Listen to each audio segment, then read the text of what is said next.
I embrace my 9 p.m. crankiness.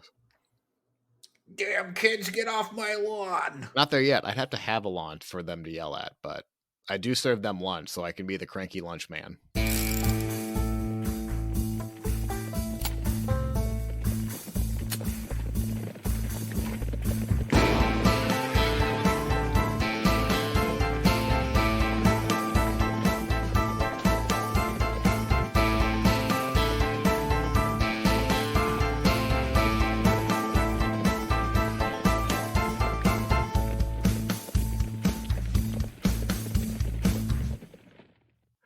Welcome back to Ranking 76, where we review and rank the heroes and villains of the American West. I'm Eric. I'm Matt. And we're now on Joseph, Part 2. The Flight. The Flight? The Flight. Whoa! We got a subtitle. The Flight. The Flight of the Nez Perce. They have not been flying. Part 2. The Flight. Let me just... It's going to be one of those episodes. So let's... You might... Is it one of them, what is it called? What was it called? The Stubborn Witch or something like that? Or The Stubborn Witch? Yeah, the beer you had last time. Remember? Oh. What was it called? Well, it was Grumpy Wench. Grumpy Wench. Close enough. It's not... No, this is a thimble. It's very good. But context aside, this is not the most cheery episode. So if you need to get something to drink, Matt, I understand. I saw some of the comments. What? For those listening, if you're driving, obviously don't. But if you're just sitting at home, you might need something to sip on. I saw even some people in the comments on our Facebook page were like, "Woof, that was a tough one." It was, and that was with like the hope of Joseph like bashing them down. That was the cheery episode. Oh no. Oh. So yeah. If I cry, Eric, it's on you. I don't think you'll be crying because you're sad. I think you'll be very angry. But why don't I just stop foreshadowing and let's just talk about it. So, if you remember from last episode, the Nez Perce had been dealing with the Americans for basically since Lewis and Clark.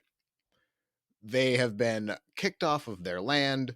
Joseph, who has been taught since birth, do not leave the Walla Valley. This is your home. Do not ever leave it because your parents, your family, your history is here. Do not ever leave it. Please. Thank you. Bye. And here comes the Americans because gold or minerals were found.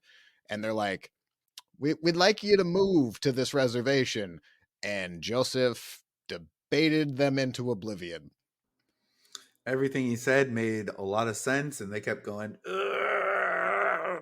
crap. We cannot. This one's very good. It's hard to beat them around the point. However, they did, I'll say, persuade them to move on to a reservation when as soon as they got onto the reservation, a warrior who was basically being picked on during a war dance ceremony went out and killed some settlers, and now they are to get some payback, right?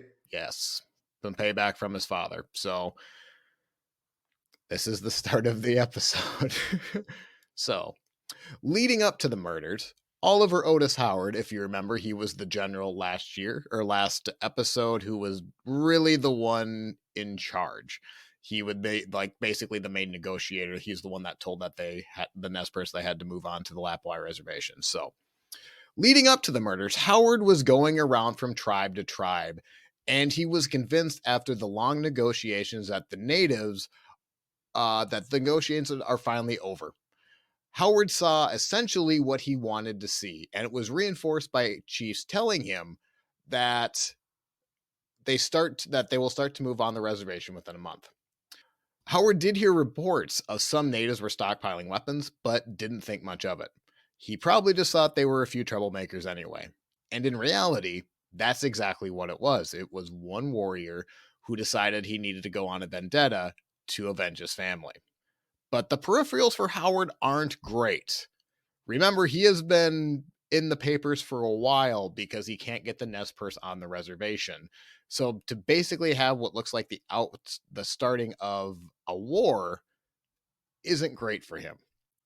Howard doesn't have much time to make a decision, so he sends approximately 100 cavalry to head off to Joseph's band with the plan that Howard will meet up to him when he is able. He has other bands that he needs to check on. But Joseph, you get the feeling Joseph was the priority. So you guys go out this way. I'll meet you. What was he like?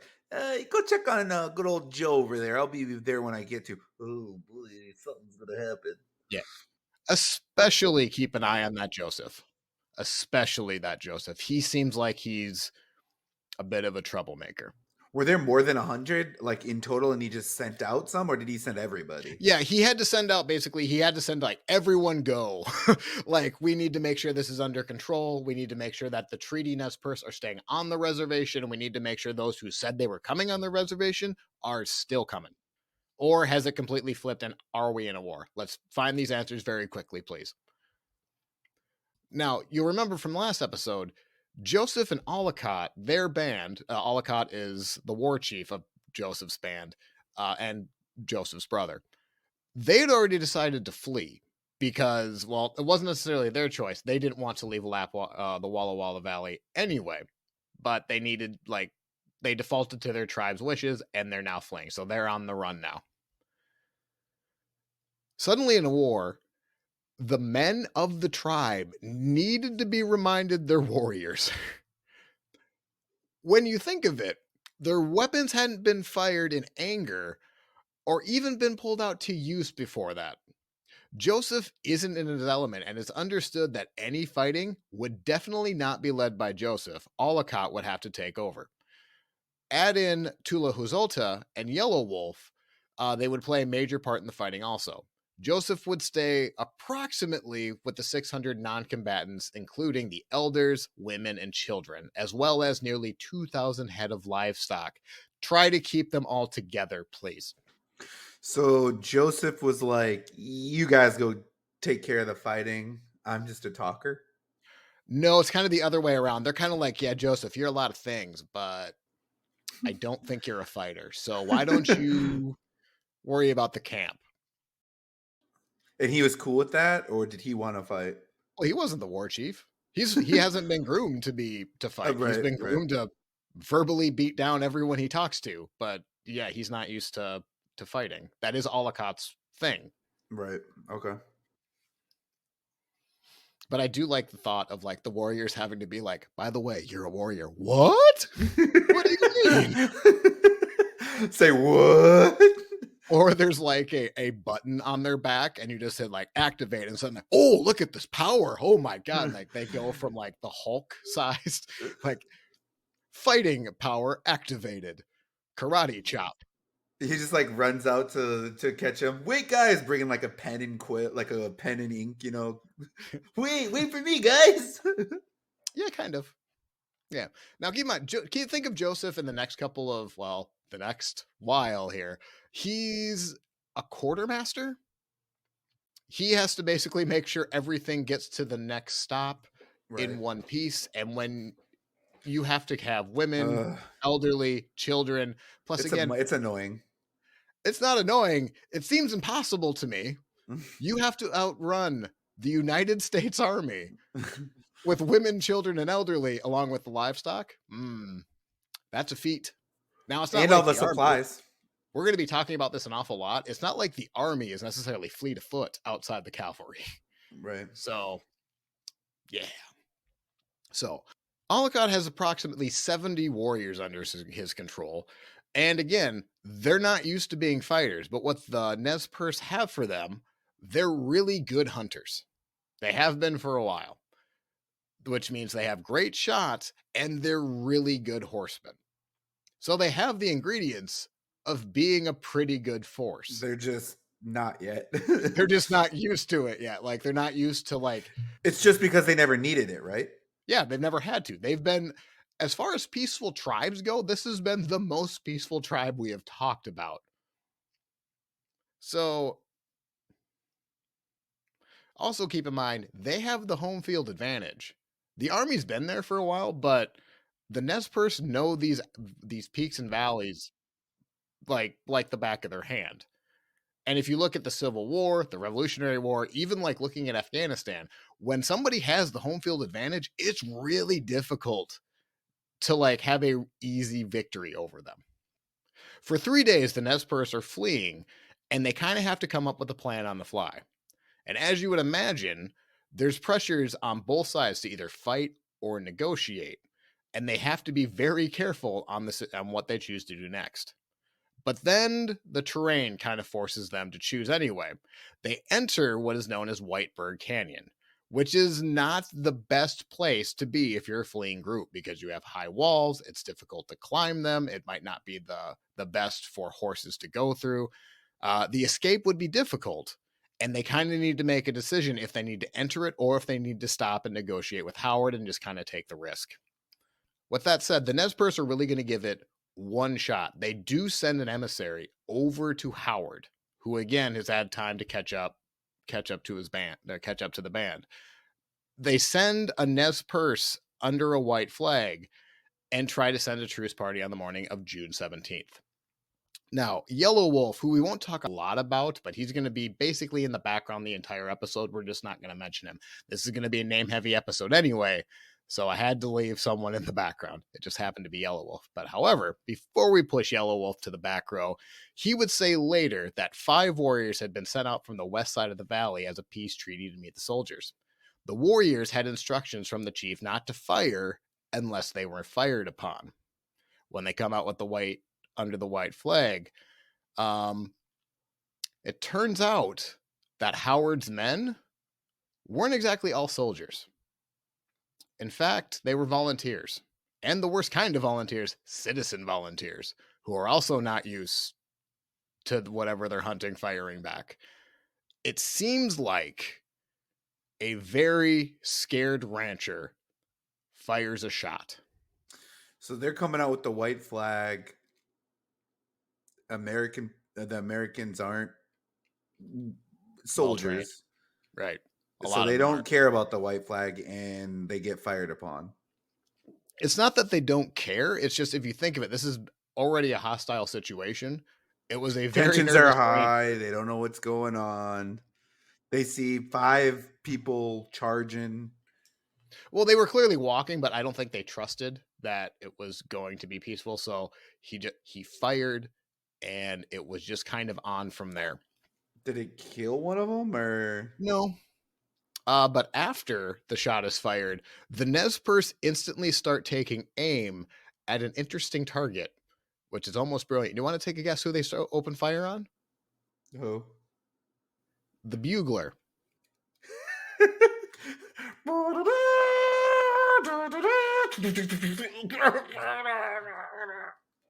Yeah, essentially. Yeah. They kill him real good. Now, why he would you doesn't take have a out the weapon, bugler? right? What? He does he even have a weapon? Nope, just that bugle. I mean, it's not funny. It's not funny, but what were we thinking, man? Oh, okay. No, do you want to know what they were thinking? They know the bugler is actually there to give commands. Right. If they take out the bugler, it's that. really difficult for Howard and his men to pass off directions. Where's my backup bugler? Where's my backup bugler? Sir, we forgot the backup bugler. That's when they pull out the big trombone and just that. Let's just use that. We can't. It's not the trumpet. We can only use this for the failing sound, sir. It's very specific instructions. Target number 2 are the officers, and they take a few of them out. So what you would think to be the orderly American lines are anything but. Well, it's funny, though, because the Nez Perce don't have a lot of experience, but yet they know what to take out. The bugler, yeah. Well, and the officers. Well, they probably go for the people on horses. Right. Well, they knew. Well, like, what's weird about this too? Not weird. What's sad about this is they knew the rancher who had the opening shot. A lot of the Nez Perces recognized, and that's going to be throughout the entire journey we're about to take here. is they knew each other almost on an intimate level. Like, these aren't strangers fighting strangers. It's just the circumstances are extreme. I always wondered about that, like how weird it would be to go to war with someone you know, like personally. It's interesting. Well, let me direct you to the Civil War. No, I know that's what I'm. No, that's what I'm saying. How weird Right. it is to be I'm like, just, and, "Hey, John. Oh, bye, well, John." I guess now we hate each other. You have a blue uniform and I have a gray one, so I guess it's time for us to start killing each other. All right, it's weird. It's just weird. Yeah. I mean, if you do, I don't like, obviously I've been trying to shout out some sources here, but Shelby Foote, trilogy, big old trilogy of the Civil War narrative. It's very good. It is a little bit like Confederate pro heavy sometimes, but it's pretty good. I recommend it if you want to, know more about brother fighting brother. Anyway, quick plug for Shelby Foote. Don't know where that came from, but there it is. But here we are. So while the Americans are in disarray trying to get their defenses set up, Ollicott charges the American line, which forces the Americans to retreat. In the ambush, 34 Americans are now dead, to the Nez Perce, who lost 3. But they only had 5, right? Well, like, they had more men behind. They sent 5 as the Oh, they key. sent 5 ahead, but then all of them came. They had 70. Yes, they were well prepared, apparently. The Americans weren't. So now we've entered a new escalation in this. Now American soldiers have now been killed. It's no longer just ranchers. It's getting a little out of control. Well, now it's a war. There's no debate anymore. It cannot be peaceful. Now, the Nez Perce are wholly justified. They were fired upon first. But I also have trouble blaming a scared rancher who probably shouldn't be put in that situation anyway, but also they probably didn't have anyone else to throw out there. So this was the initial battle on what will be known as the Nez Perce War. The first battle, the Battle of the White Bird Canyon, go to the Nez Perce. The Nez Perce then flee across the Salmon River, where at some points it can be several hundred yards wide. And they took this route specifically because they knew Howard having to cross the river would cost them time to do it. They could cross it faster than he could. Crossing the river will buy the Nez Perce a couple of days and time for them to regroup, and they meet up with Chief Looking Glass, who adds about another 150 head count to now make them about 750. Do you remember Chief Looking Glass from last episode? He was mentioned at the very end. Wasn't he the one that was like, you killed someone? We out of here. Yeah, he was the one that left first, and they were going to meet up with him. That was kind of the plan all along. Not necessarily all along. Oh, see, I thought I guess I was under the impression that he was like, we don't want any part of this. We're out of here. Correct. But he made the decision before the Nez Perce decided to flee. But yeah, he was essentially going to be the neighbor of the Nez Perce before they're on the reservation. So now they're meeting up with him, which means they've just added another 150 people to an already a lot of mouths to feed, isn't it? Yeah, heck yeah. This is really becoming daunting. The Americans look to Joseph as the mastermind of the retreat and the rebellion. And in short, the Americans, including Howard, need a worthy opponent, so Joseph is built up to be even more of a mastermind. To the public, Joseph is a genius. And this gives Howard valuable time to chase him down, because if he has a really good opponent, if Batman has his Joker, he kind of gets some grace on why he keeps escaping just barely.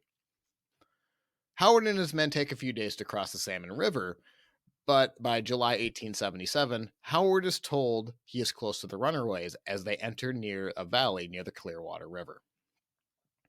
As Howard sees the fleeing Nez Perce, his strategy was to initially come from the east, as the natives would expect him to come from the west. The way to get to the east side of the natives was much more difficult, but Howard is looking for a killing blow. He's looking to end this as quickly as possible, so it's going to be worth this risk if we can pull it off. The Nez Perce are caught by surprise and only have moments before Howard's men open up fire with Gatling guns, howitzers, and a cannon. Yeah, so they got heavy artillery. They're well prepared. I don't think I necessarily need to explain this, but the Nez Perce ain't got no cannon. They ain't got no howitzers. They have these old, crappy, sometimes like muzzle loading muskets. Old stuff. This isn't even the dusty shotgun you pull from your chimney at the end of the action movie to like kick some ass.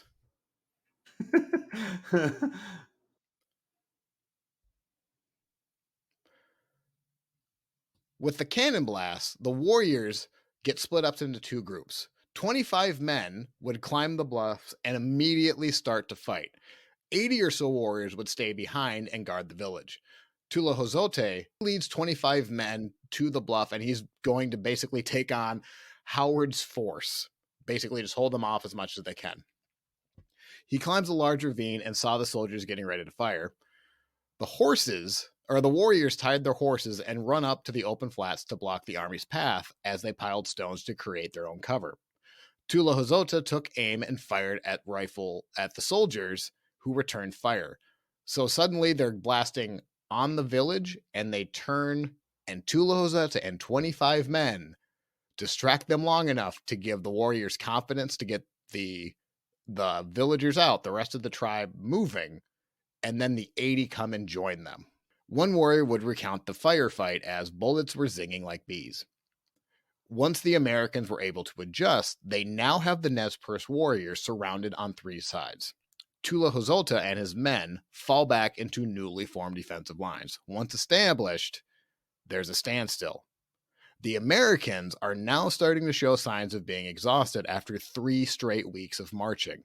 The natives, desperate, are also outnumbered 2-1, but they've brought enough supplies by women and children because they're able to, they have more access to a creek water, so they have to hold them off overnight, and women and children are bringing them water so they can continue to fight. The Americans don't necessarily have they don't have that.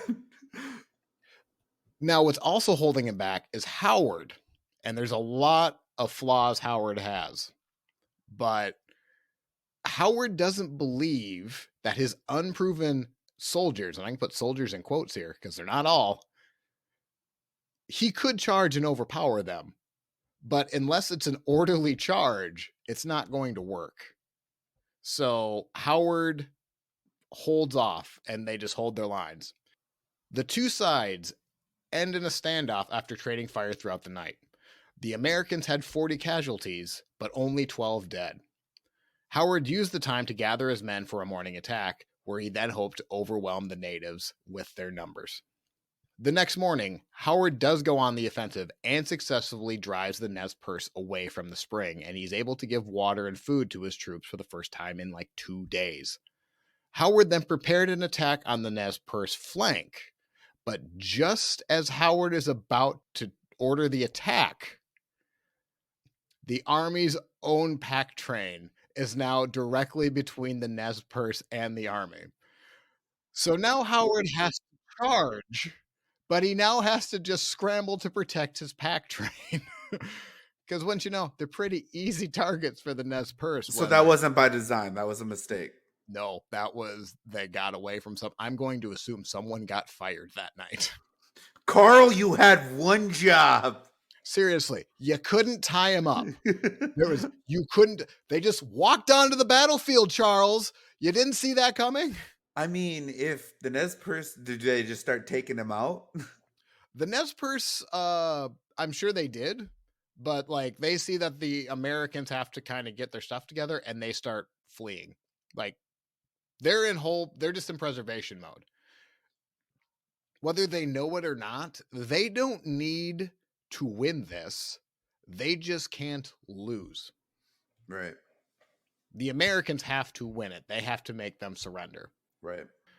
With the distraction of the mules, the Nez Perce crossed the Clearwater River with their women and children and as many possessions as they could gather.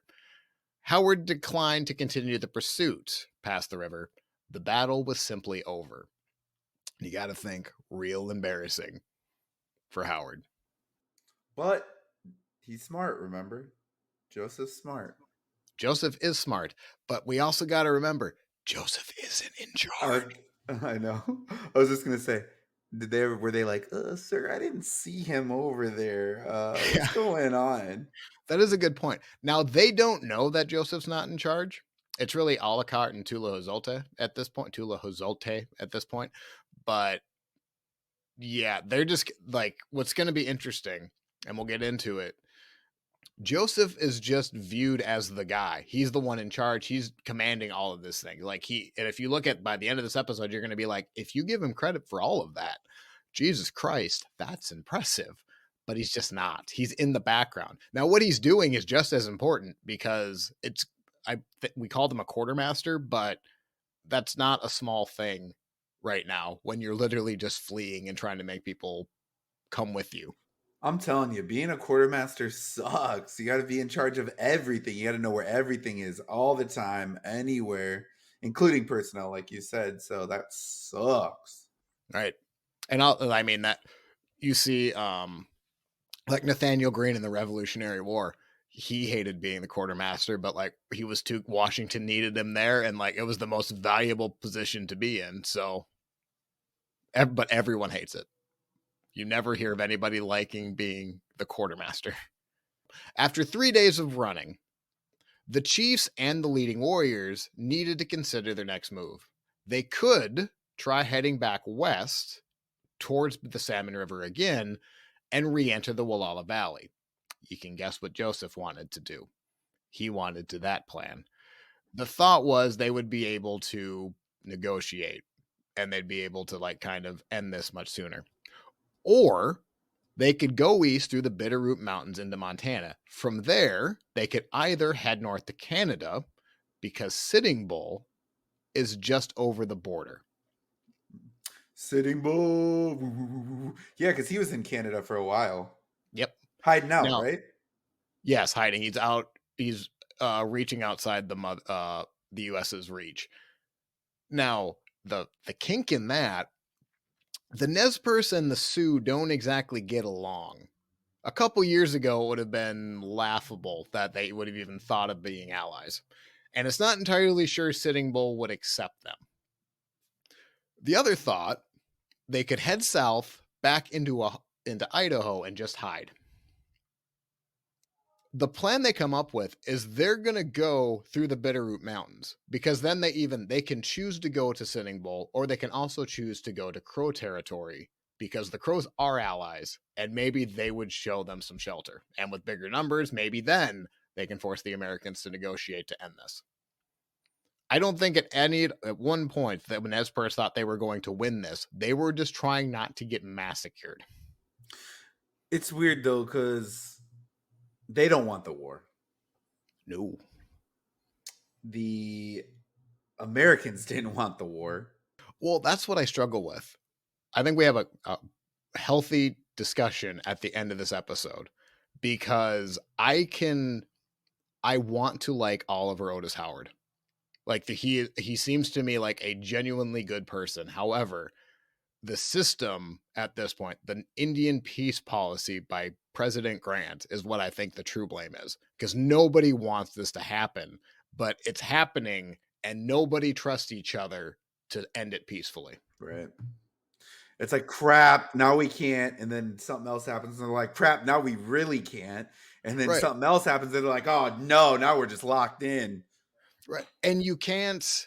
And all it is, the frustrating part, it's like less than 3 or 4 people every time that escalates it. I know. Yeah. It's just like the really tiniest little, what's it called? The butterfly effect? Yeah. The butterfly effect. Just the ripples are just tremendous in this case. Yep. The butterfly flapped its wings and now they're screwed. After 3 days of running, the chiefs and the leading warriors need to consider their next move, and they have a couple of options. First one, they need to decide who's actually going to lead them. Joseph, to all of his strengths, you can't talk your way to walking through mountains, so he's kind of out. He kind of knew that going into it. Who nominates Joseph? That's what we thought. Okay, next That's one. I'd even think like Joseph is just sitting in the background shaking his head like, nope, nope, nope, no one. Mm-mm, doing mm-mm. the neck, hand across Yeah, the neck. No, no, no, please don't. no. No one better recommend me because I will be furious. I will talk your ear off, and you know I'm capable. So then the decision comes down to Olcott, Tulahuzota, or Looking Glass. To save not much of a debate, they choose Looking Glass. He's the one they think he's going to be the one to lead them to where they need to go. Where do they need to go? Well, they have some options. They can head back, essentially. They can turn back to the Salmon River, basically give themselves up to the Americans and be like, we forget that we've had 2 battles and will you forgive us, please? Please. Yeah, that was kind of everyone's thought too. It was like, that's a funny joke. What's the real plan? Well, the thought is they could then go through the Bitterroot Mountains where they can go into Crow territory where maybe their allies would welcome them with open arms. That's plan 1A. 1B, if the Crow do refuse them or they're unwilling to help them, well, there's this big figure sitting just north on the Canadian border. Matt, do you remember who is sitting just north of America right now? Sitting Bull. You god dang right he is. The guy who just murdered Custer real good less than a year ago is basically exiled out of America so he can't get caught. So maybe if they can't reach the Crow, they can just go to Canada and Sitting Bull would help them. So with the Salmon River rat really, honestly debated about, they just decide they're going to go through the Bitterroot Mountains and take their chances with the Crow. Now, we've dealt with the Bitterroot Mountains before. Do you remember when? Sitting Bull. No. Lewis and Clark. Red Cloud. Oh, Lewis and Clark. Do you remember what happened in the Bitterroot Mountains? Didn't they almost die? Yeah, they sure did. And they only had a couple dozen men. How many people are going on this trek? Over 700, right? Yeah, 750 plus livestock. And Lewis and Clark barely survived. But wasn't it pretty late? It was it was getting late, but what they didn't have is they were literally making the map to the Pacific Ocean for Lewis Right, Clark. they didn't know the area. These cats have been in the area. Yes, they've been going back and forth, and this is also 70 years past Lewis and Clark. So maybe I added dramatic effect without being sincere about it, but it sounded good. Bum, bum, bum. What's going to happen? We know what's going to happen. What's going to happen? But with that said, it is to me, it is much more of a monumental task to take them through with 750 than to go through the first time with 40. Because remember, Lewis and Clark did have a guide. He just got lost. Oh, yeah. I remember that guy. Yeah. His name, I forget his name, but yes, it was something ridiculous. Didn't he almost get them killed a few times? Yes, he got lost on the way. What is his name? Somebody in their car right now, just yell it at your stereo louder so we can hear. Oh, that's right. That's right. Yeah, him. Everyone heard that, right? Perfect. Thank you, listener number 70. But they all decided Sitting Bull's the answer. No, they don't know yet. They want to go to the Crow. The Crow is plan 1A. Sitting Bull is 1B. Okay. But they need to get through the Bitterroot Mountains, which again, really rocky terrain. It's obviously a mountain range, difficult to get through. In itself is going to be a challenge. In late July, the Nez Perce are spotted outside a small American fort stationed in the Bitterroots. The commander and the fort geared up for his men for battle because they were kind of fearing that this was going to be the second standing of Custer, when that is definitely looming over this entire time. Everyone is so scared they're going to be the next Custer. The Nez Perce aren't even really thinking about fighting unless they get approached. So they see this fort. They're not going near it. In fact, the fort commander is actually relieved because they're incredibly outnumbered. We're calling this a fort, but I think it was more blanket fort than actual fortification. Not much there. He's actually more impressed at the Nez Perce like climbing skills and how they're getting everyone out than they are thinking about attacking them. So they almost get a free pass in the Bitterroot Mountains. However, that does give them the chance to let Howard know where they're at. So they're still able to go through. Oh, right. They're going through, but now they know where they're at. Yeah. But Howard also has to bring his army through the same thing. So it's not like he knows where they're at. That's great. That question is answered, but it's not like they can catch them that much faster. In fact, And I'm it's going sure to it's take longer. probably yeah, I was gonna say I'm sure it's probably I mean they have to get through it not knowing the area as well either. Right. I mean, they definitely know the area now because again, Lewis and Clark 70 years back. Right. Oh They yeah, literally right, gave right, them a right. map, and there's been shortcuts delivered since then. And like, obviously, there's a fort in the Bitterroot Mountains. They know the area much better. The Nez Perce just know it much better than the Americans. And also keep in mind, the Nez Perce kind of running for their lives this entire time. The Americans are a lot of things, but they're not running for their lives. Motivation is heavy on the Nez Perce. So the Nez Perce go through the Bitterroot Mountains in about 11 days, which is It's pretty fast. pretty good. Pretty good to get through a mountain range. Since it took Lewis and Clark like I think it was like 2 weeks. So about the same time, a little bit longer. Now, what the Nez Perce do is on the other side of the mountains, they would traditionally trade with a town just on the other side of the range. And they choose to do so here mainly because they don't have another choice. They need supplies. So the Nez Perce walk into this town, and the entire townspeople are just staring at them like, oh my God, oh my God, oh my God, please don't kill us. Well, yeah, 700 people just walk through. Not only 700 people, 700 very publicized warriors or feared people, I guess, at this point. They were terrified.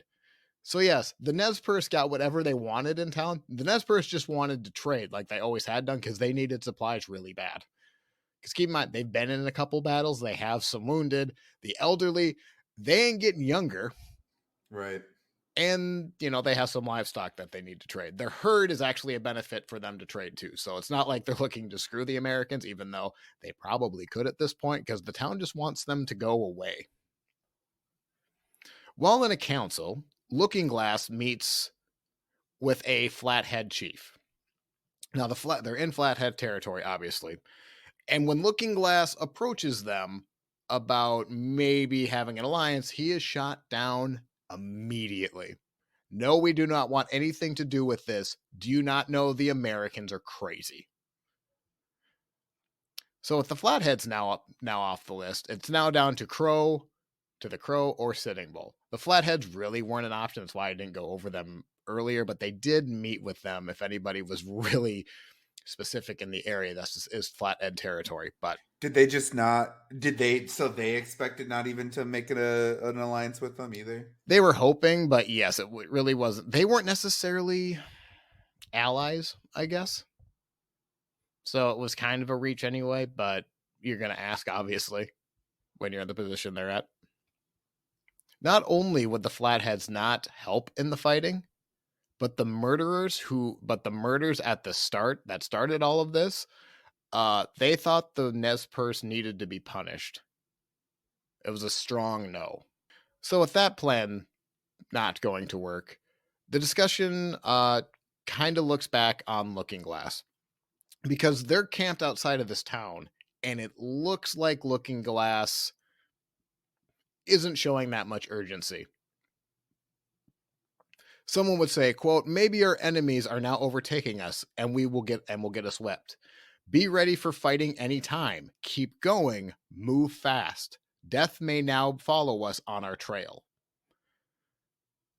Another elder named Whitebird had a vision of soldiers recently, which means he was prophesizing that soldiers would be coming very soon. Whitebird openly questions Looking Glass. By the way you are acting, you seem to anticipate no danger. How do we know but that some of these days or nights we shall be attacked by the whites? Looking Glass replied, quote, the little bunch of soldiers from Missoula are not fools enough to attack us again. We must take We have best take the world as easily as possible. What fighting? We're fine. What's there to worry about? What Looking Glass thought they needed was more hunters, so he recruits 10 families, including one native whose name is Lean Elk. He goes by another name of Poker Joe, but that seems comical to me. And Poker Poker Joe. Poker Joe. Poker, hardly know her. Ba-da-da-da-da-da. Hey, we're a family-friendly show. So just know someone named Lean Elk is now joining them. He's going to be a big deal in just a little bit. The Nez Perce do take camp just outside of town. They move on for a couple of days, and they meet outside a place that is well known to the Nez Perce called the Big Hole, and is on the far side of the Continental Divide. The Big Hole is described as a lush creek with high grassy valley surrounded by pine trees and covered. So you can hide from the wind, essentially. It's really good to be hidden. However, probably not the best place to be when you're being chased by the military. So let's camp there, shall we? The wind will be away from us. You will be shocked that the Americans catch up. How the crap did they catch up? Because Looking Glass didn't move. He didn't think that they would chase him through the mountains. Everything was fine, remember? Looking Glass, I knew I did vote for you, buddy. I didn't vote for you. This is where I like Joseph's probably in the background. Like, I told you guys you should have voted for me. I wouldn't have done this. I would have kept us moving. I would have. Yeah, I don't know what to say. Do we want to revote, Joseph? No, not me. I'm needed back here.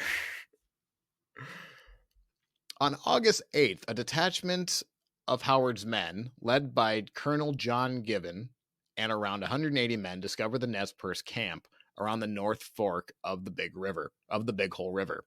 That night, the Americans marched overland to the Nez Perce camp, reaching it by dawn. The orders for Gibbon are to take no prisoners and to have no negotiations. What a good start. This would be a fight, and hopefully the final one.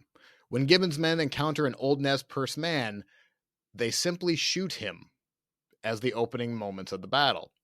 The soldiers crossed the river and rushed into the village and began firing into teepees, where most of the Nez Perce were still sleeping. Some recalled waking up as if they were in a dream. Some left their children hidden under blankets and fled. Complete surprise. I will warn you for the next 2 minutes. This will get graphic. So if you want, there are some gory details in here, so there is your warning. Historian Daniel Sharfstein described the scene of the Nez Perce came, quote, from their teepees out among the slaughtered horses and dead dogs. Their faces and eyes only showered with dirt and twigs. Their ears ripped and ringing. What was happening to them they found hard to describe. It felt like a summer hailstorm, survivors would say, or acorns falling from a hard autumn wind. The guns barked like beasts. The air sang with bullets. It was a lightning from all around, and it was raining lead. In their panic, many fled in all directions, including many warriors who left without taking their weapons.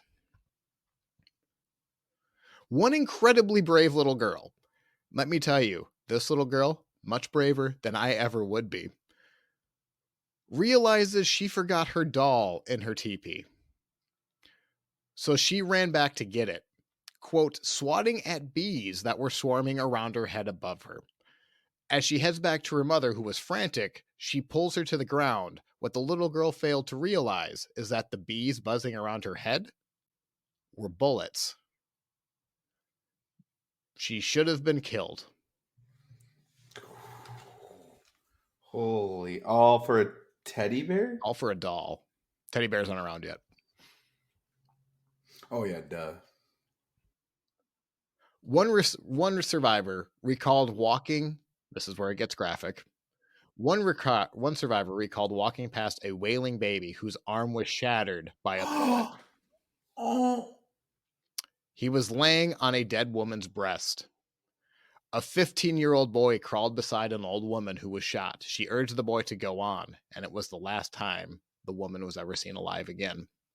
Women and children sought cover by the willows of the stream, only to run straight into soldiers charging the village.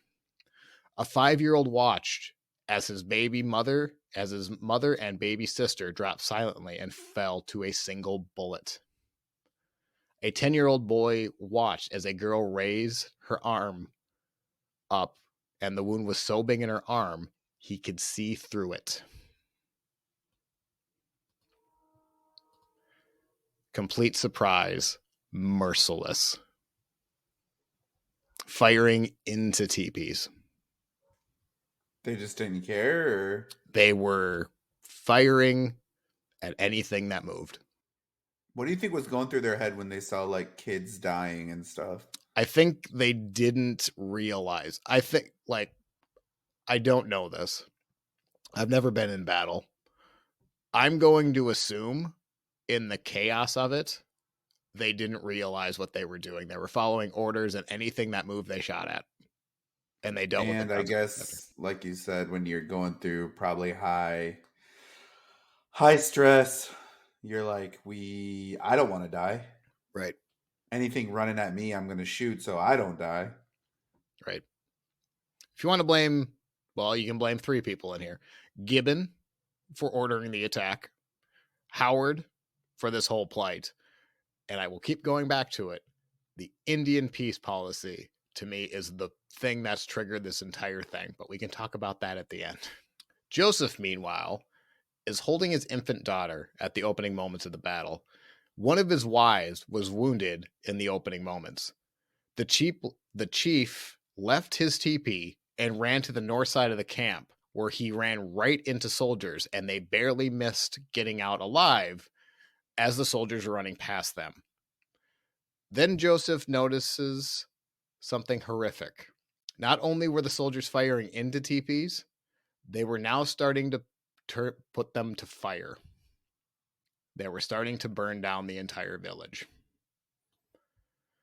Joseph could do nothing but watch. He was barefoot, he wore just a shirt, and had a blanket wrapped around his legs. His wife, 2 Moons, urged him to go save their daughter that was still in the tent. So Joseph obviously was holding his infant daughter. He has a 12-year-old daughter, if you don't remember that fact, who was still in the teepee. Joseph may be realizing that going into the camp to save his daughter might not be something he could realistically do, but there was something he could do, and that was save the herd. Without it, the Nez Perce cannot travel, nor would they be able to carry the amount of food needed to keep running. Joseph crossed the stream and ran uphill towards the herd. Others too small to fight were following him. They found the herd, and with 2 horses drove the rest of the herd far away from the soldiers. So basically, Joseph and some teenagers saved all of the livestock in the middle of the chaos. He is good for something. He is. And I was joking before. Joseph, he has some moments of, oh, he's not a coward. He's just not a fighter. But that doesn't mean he's afraid. But let's go back to Gibbon, shall we? The wonderful, wonderful Gibbon here. Thinking of total victory, Gibbon gave the order to burn teepees. However, this order was a mistake, because what it did is it distracted the soldiers from attacking the Nez Perce, and it gave them moments to regroup and now return fire.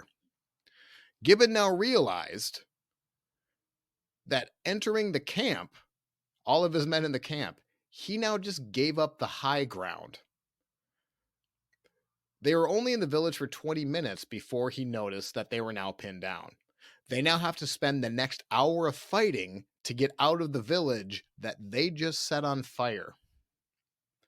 Many soldiers getting picked off by the enemies that they couldn't see. The warriors themselves couldn't see, and at times were firing blindly. In the chaos, Gibbon orders a retreat to cross the river in a timbered area out of view of the villagers, and then just starts fortifying, waiting for a second attack. However, that attack never happened. The fight now turned into a sniping duel between 60 Nez Perce led under Olcott and the snipers from Gibbon's forces. Fighting into the afternoon, the Nez Perce continued sniping at the soldiers. Several of the citizen volunteers had had enough of the battle and just started running away. The only thing Gibbon can do is send messengers out to Howard, hoping that he will catch up very soon to cut off the Nez Perce. But for all intensive purposes, the Nez Perce are able to go back into their village since the start of the battle. And I say battle very loosely here. The Nez Perce entered the camp into a horrifying scene. Bodies were everywhere, some still in teepees. Survivors giving out their last cry. One Nez Perce saw a dead friend who he had made a death pact with. And now that his friend was dead, he now had to hold up his end of the death pact.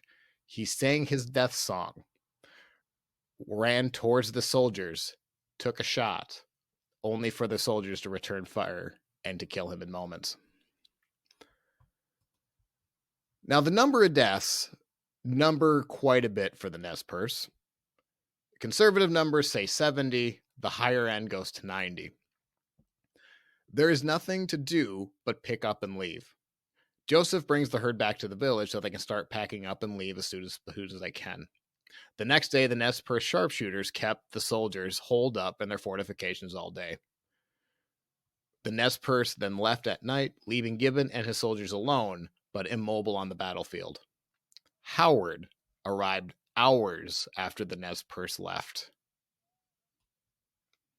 The American casualties numbered about 60.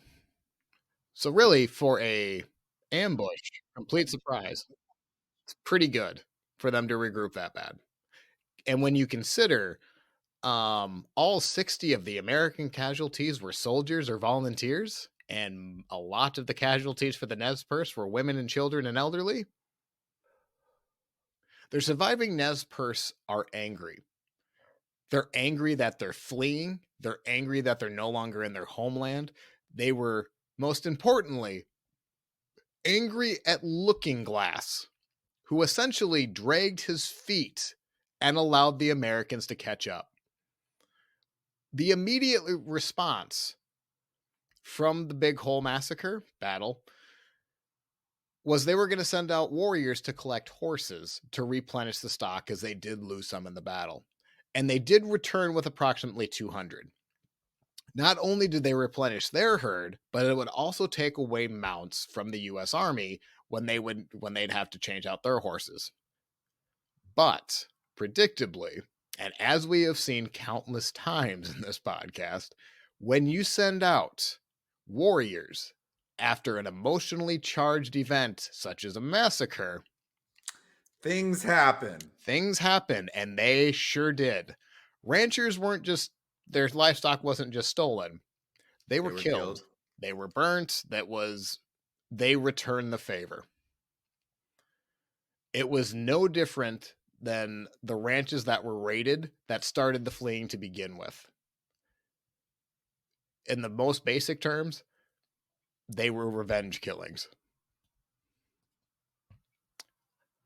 Not that you can condone murder, but I don't think you can blame them necessarily. Shockingly, the Nez Perce decided they needed a change in leadership. For some reason, Looking Glass was not so popular. He wasn't up to stuff, huh? He sure wasn't. For some reason, now it's not, obviously, we've joked that Joseph was not really in consideration, but what I don't understand, why wasn't Ollicott? He seemed to have proven himself, but he's also not chosen here. In fact, they choose the newbie.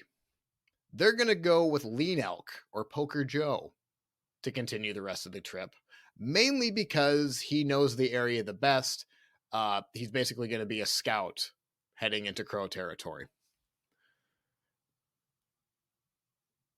The plan was for them to get there as fast as possible, and he was the best guy to do it. Whoever was leading them would have to make decisions in a hurry. And if there's one thing Looking Glass would do, it definitely wasn't going to be happening in a hurry. Howard is not even a day behind them, even after he buries his dead from the Big Hole. In fact, Howard was so close to the group that some Nez Perce had to hide as Howard's men walked past them at night. Real close. Real close. Howard can sense that he is near and had all the motivation to end this quickly. In the area the Nez Perce are, they're about to enter the basin of the Yellowstone River and then pass a small mountain range, which would be hard for the army to catch up to the Nez Perce. Howard takes a risk and splits his army, with the thought that the smaller divisions would be quicker and they'd be able to catch the Nez Perce before they enter the basin. Once they get to that basin, they're now reaching the Great Plains, and then it becomes a sprint. Other than catching the Nez Perce, Howard has another thought on his mind. As they continue to go east towards the Great Plains, Howard's jurisdiction was coming to an end, and we're starting to enter Nelson A. Miles' territory and the newly appointed commander of the Yellowstone. He would soon then be sending an army to cut off the Nez Perce from the west. Now, depending on when that happened, Miles would be well within his right to take over the command. Depending on the source you use, Howard either welcomed it or he was going to do all he could to avoid Miles taking over the chase. The other thought on Howard's mind was that General William Tecumseh Sherman, who had been behind Howard all along, was now thinking a change in leadership might be necessary and recommended a replacement. But until the replacement caught up, Howard was still in control. Howard was going to do... Man. Yeah, essentially.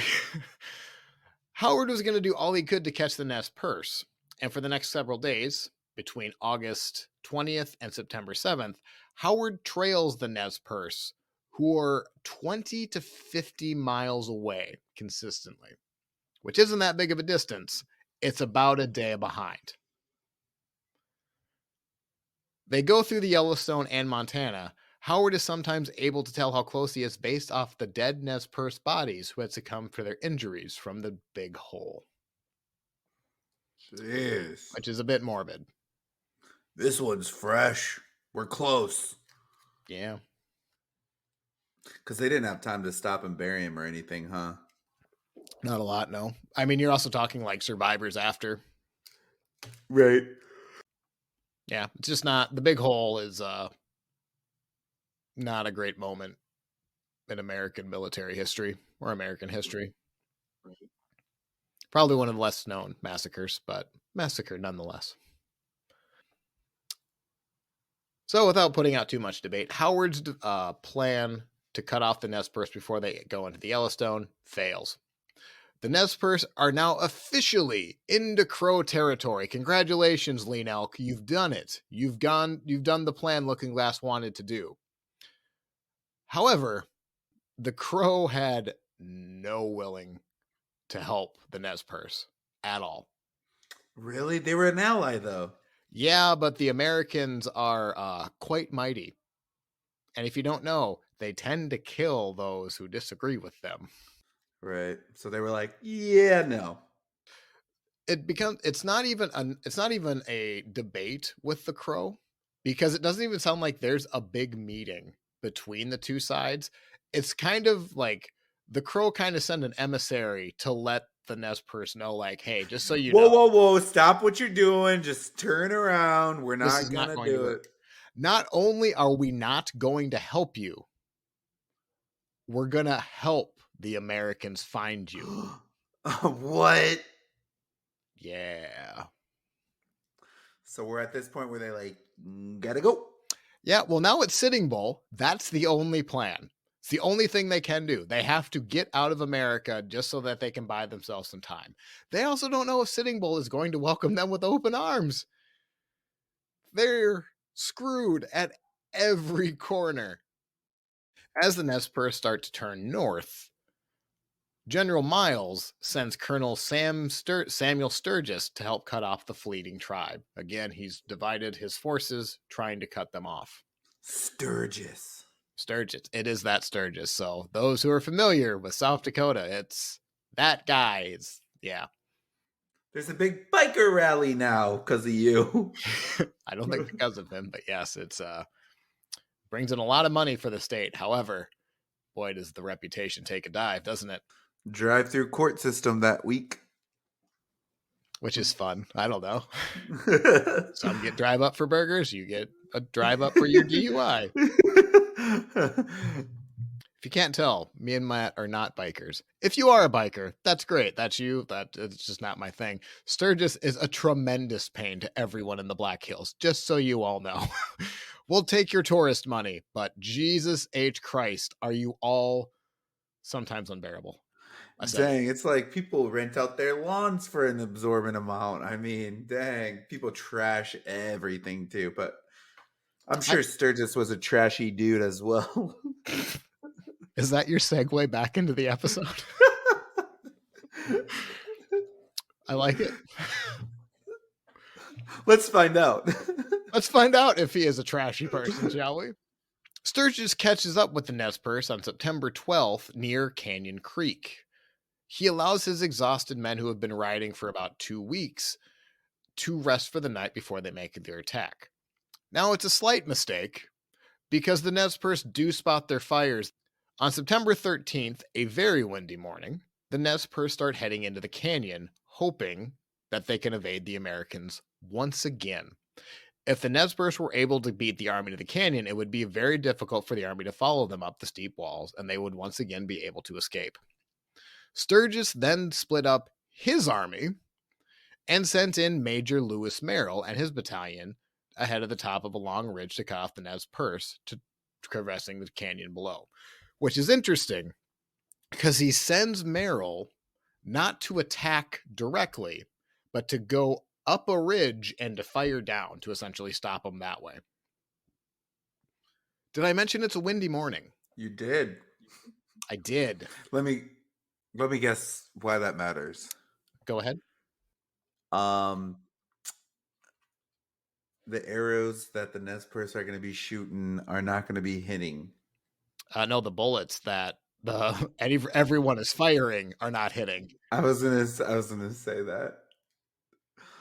Oh, I always forget. Like back in the day, it was probably the bullets weren't, as fast. Well, they were rifled. They were more accurate, but yes, I don't think they have the accuracy they have today. Or the technology, because you can now snipe someone from a half mile away, but you got to take in longer. I think like a mile. Yeah, the scope. You just add in like.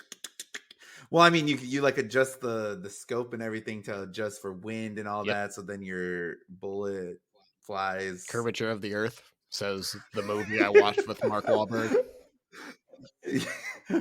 Based on the true story. Yep. Mm-hmm. But I mean, back then, there's still gunpowder, right? Like you're still filling. No, they're rifles. I mean, yes, there's gunpowder, but it's in the bullet. Yeah. There's no muzzle loading. Okay. Man, shows you how much I know about firearms and like the times. I don't know. I still said they were using arrows. I mean, come on.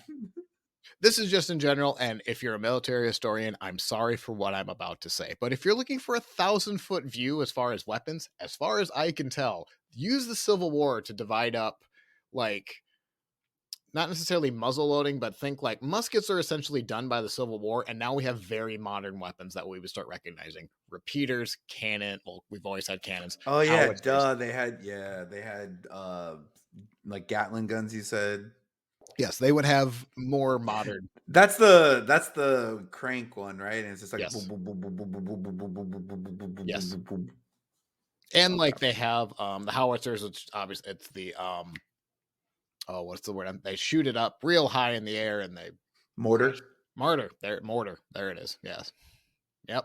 Mm-hmm. I think that's right. Only because I've had a lot of experience with those. Right. And I have not. I've read about them, but that's it. They could do some damage. All right. So anyway, the plan was for Merrill to go up on the ridge and to fire down at them. But the problem is the Nez Perce were able to spot Merrill from a mile away, and his forces get scattered by rifle shots from the Nez Perce, and they hold Merrill off for 10 minutes. Hearing that Merrill was cut off, Sturgis then changes strategies and orders a cavalry charge to the east, so the other side of the canyon entrance, and not to necessarily attack the Nez Perce, but to head straight for the ponies.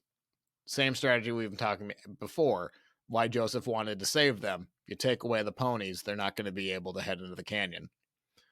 Fortunately for the Nez Perce, they used the 10 minutes of holding off Merrill to set up defensive positions and now had the high ground and were firing at the soldiers coming from the east. So not only do they have Merrill kind of pinned down, they have the other side pinned down too, while others are just entering the canyon as fast as they can.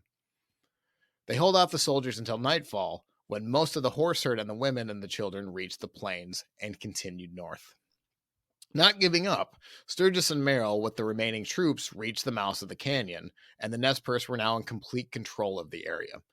If there was any hope of any further pursuit, the army would have to take out the snipers of the Nez Perce, which would obviously be time consuming because it's not like they're just standing out in the open sniping them. So the order now was to wait for the rest of Sturgis's men to catch up and use overwhelming force and to do a pincer attack on the warriors. Once they do so, they charge the Nez Perce, who continue to fire at the army, but the charge is halted when the terrain becomes too steep. The men hold off their horses and set off on foot. Once the army gets to the top of the ridge, the snipers were gone. Ooh. After a mile of marching and after a brief fire exchange, the Nez Perce have done it again. Suckers. And 2 days later, Howard catches up to Canyon Creek. No way. He was that far behind? Well, it was only 2 days. He's been 2 days behind the entire time. Do you want to know how we know he's been 2 days behind the entire time? Because the natives have a new nickname for General Howard. Do you want to know what it is? Slowpoke? No, it's General Day After Tomorrow. Is it really? Yes. Oh, that's awesome. And it is my favorite, I think. It's been a while since I've asked you this, but go ahead and rank General Day After Tomorrow. I love that one. That's like a solid 8.5. That is like the perfect amount of like sarcasm and bitter truth. And I love it. I'm here for it. That's what I want in my history.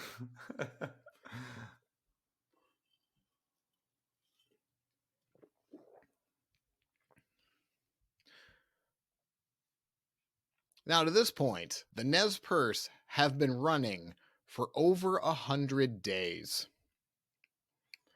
They had been on the run since June, and we are now in the middle to late part of September. It's getting cold, and they had countered the enemy at least 3 times in major events, plus small skirmishes on the side. They're exhausted, but now they only need to head north a couple hundred miles, and by like 180 miles is all they need to make it. And if you were to ask the American army, an individual soldier in the army right now, they would probably tell you the Nez Perce are going to make it. We're not going to be able to catch them. Some in the tribe even began to think the same, thinking of their new life they would have in Canada. But Lean Elk really wants to get there like now. Do you not see what's been happening the last couple months? Let's just get there and then rest. But the Nez Perce are spent. Again, I've mentioned it countless times. If it's a drinking game, you'd be drunk by this point. Women, which obviously that's not an issue, the elderly and the children are exhausted. The Nez Perce are consistently losing like 24 horses every other day because they're dying. A person would just be left behind if they could no longer walk. To just die? To die. There was no other option. They had to keep pushing hard. I'm assuming it's a little different if it was a child.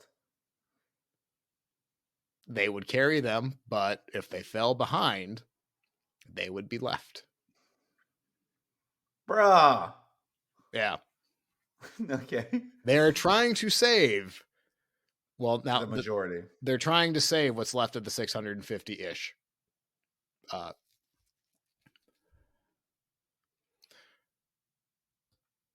The supplies that they had gathered on the raids just coming out of the big hole were running out. Again, the horses were tired. So the Nez Perce have a think. They have another meeting and they're like, Poker Joe, you've done great. You have gotten us here, but I think we're going to do it. So I think if you're going to keep pushing us this hard, we're going to choose someone else. We want one last change in leadership. Any volunteers? They look around, and there's one person raising his hand way in the back, probably with some duct tape over his mouth. The guy we weren't going to talk about, you said Coyote Yellow or Yellow Coyote. No, not Yellow Wolf. He's still back there. Yeah. Nope. No, we've definitely talked about him. Do you want to take a guess? Joseph. Not Joseph. Oh. Looking Glass. Oh, again? Looking Glass raises his hand and is like, I can take it from here.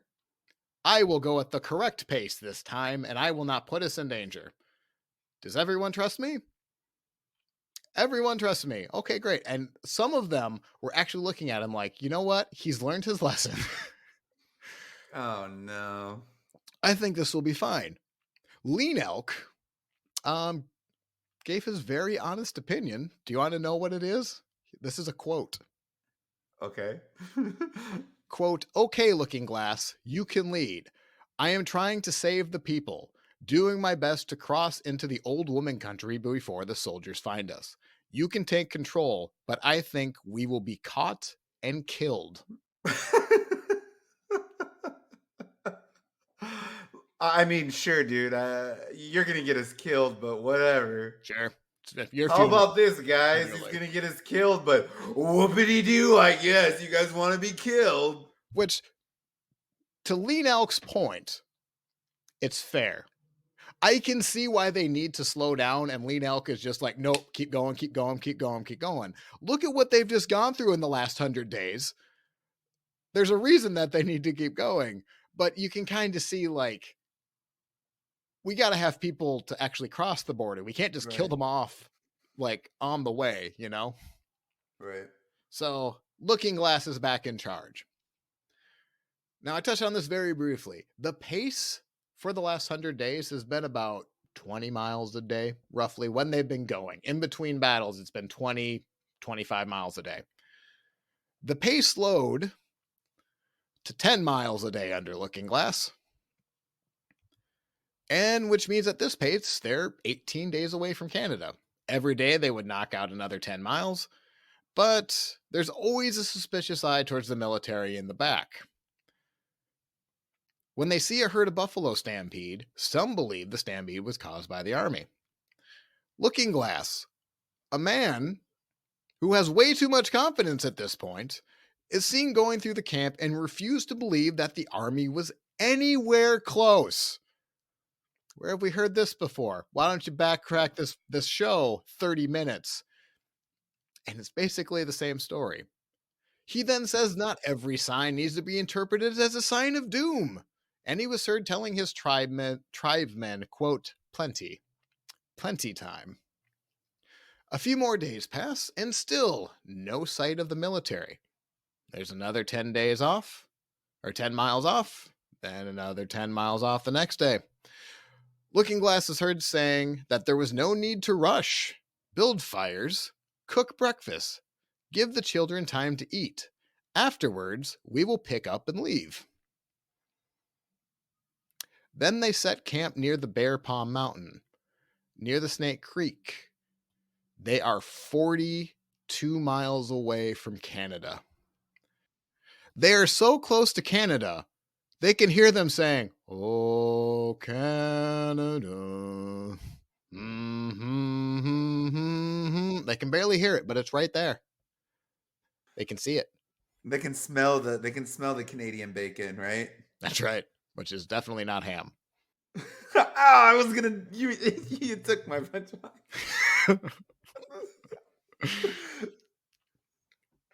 You got to pull that trigger quick.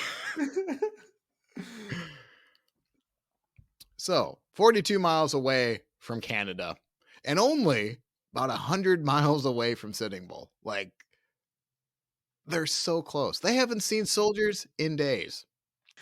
So if they make it to Canada, they're good. So the American army will not chase them into Canada. Well, they can't because then it becomes an international incident. Now, two thoughts on that. We saw in Sitting Bull's episode, the Canadians weren't particularly thrilled to be involved in all of this.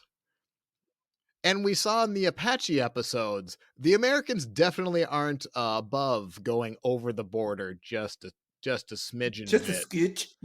Just a scooch. Well, that's why freaking even once they make it into Canada, they're still 60 miles away from Sitting Bull. Right.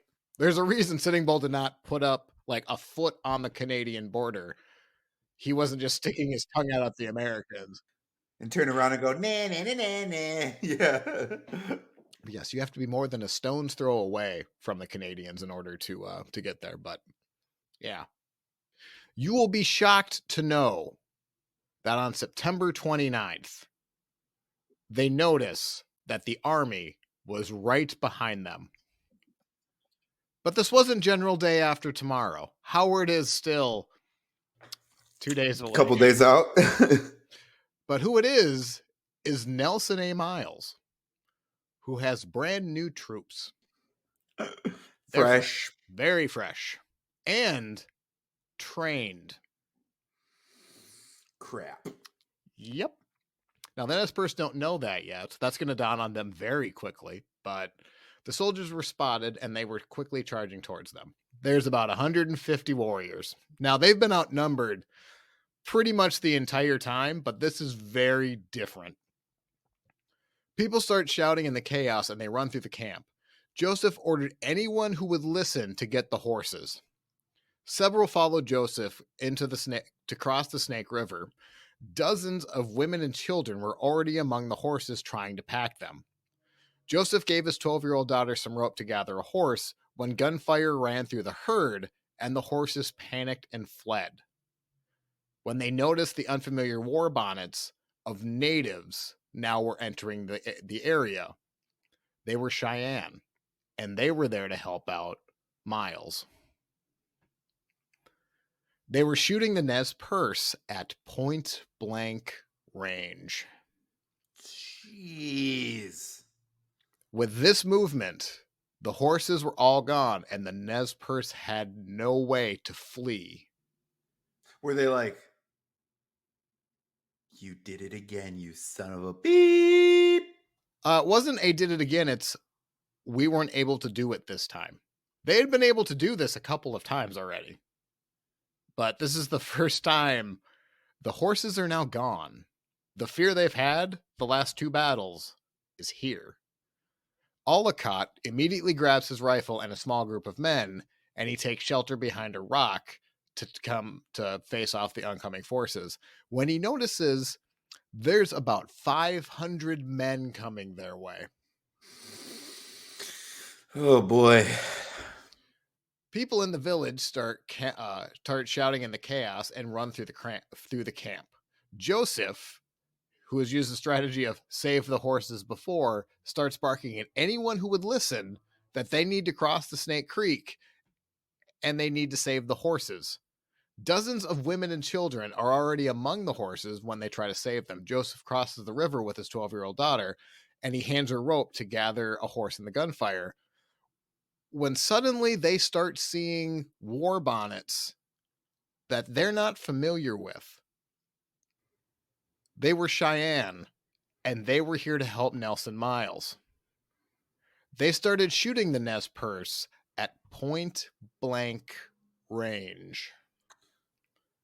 Did the Cheyenne just have like a deal with the Americans, or was this like they get like better stuff, or what? I mean, they're allies. Right. So yeah, they're going to have a benefit to seeing them, but yes. With this, between the panic and just obviously with the battle, and now that natives were shooting at them, the chaos allows the Cheyenne to drive away the Nez Perce herd. So everything we have been saying up to this point about how bad they need the ponies and they need this to get to Canada, they're now gone. Overwhelming force, and now they don't have a chance to leave. This is very real. Now, Joseph is safe, but he got separated from his daughter. And I'll be honest with you, I couldn't find what happened to his daughter. I presume she lived because there's a brief mention of her later, I think. Okay. But That's good. That's at good. this point, he does not know. So his 12-year-old daughter is now missing. The army was now between Joseph and his 2 wives and infant daughter, and he was desperate to get back to them. He manages to gather a horse. Joseph is unarmed, and he rides past the 2 battle lines. He cuts right through the American and Cheyenne forces, bullets tearing through his clothes, and he could feel his horse flinch as it's being shot. He rode past a group of Nez Perce, where he recognizes that Tula Hozota was laying dead. No. He and 5 others were left without cover when the cavalry overwhelmed them. Joseph then reaches his camp where his 2 wives and his baby daughter. He is handed his rifle and heads up to the bluff where he knows Olcott was headed. Joseph runs to the aid to his brother, where then he realizes that Olcott had also been killed. Dang. So this is the end. After Joseph recognizes that his brother is dead, he has very little time to grieve, as the panicked Nez Perce were now just firing anything that moved. And unfortunately, they were sometimes shooting at Nez Perce. One of those Nez Perce killed in friendly fire was Lean Elk. Oh no. Everyone's dying. In one charge, Tula Hozota, Olcott, and Lean Elk are now gone. Where's Looking Glass? He's still alive. Having to regroup again, Joseph heads back to the creek to be with his people, but they are now completely surrounded by either the army, a steep hill, or Snake Creek. But somehow, the Nez Perce were able to hold off the army to stop a full-on massacre. And when I mean they were able to stop off the army, there's reports that both sides, the firing lines were 20 feet apart from each other. That's how close they were. And the Nez Perce were able to push them back. And then, of course, it started to snow. Of course, to make things worse. By the end of the next day, October 1st, there would be 5 inches on the ground. Now, overnight, going from September 30th to October 4th, soldiers make trenches and they set up a siege about 100 yards away. Joseph is managing to gather order on his side of the camp. Looking Glass is a couple yards. He's in a trench, keeping a lookout, when he pokes his head over a rock and is immediately killed. Looking Glass is now dead. What's up here? Bang! Yeah. Not your head. Essentially, that's how it happened. He looked over the rock and that's it. Lights were out. Can't they just give up? Well, that's kind of the discussion now. The tribe is stuck, not quite without hope, because some were able to flee before the rest got caged in. Many believe that they're going to head to Sitting Bull and his 2,000-strong village just north of the border. Now, if they go to the pace they could probably cover 30 miles a day. They're 3 days out. And if they could hold off the American army for a week, there's hope that Sitting Bull would come to save the day. They just have to hold on. But other than Joseph and a man named Yellow Wolf, that's it for leadership. And after the main attack, there's not that many warriors left. So if they're going to survive the siege for Sitting Bull to get down to help them, it's going to have to be the Americans not attacking. With no other real alternatives, Joseph is chief again, And Joseph has been claiming for surrender for a while, but he is pushing for it again.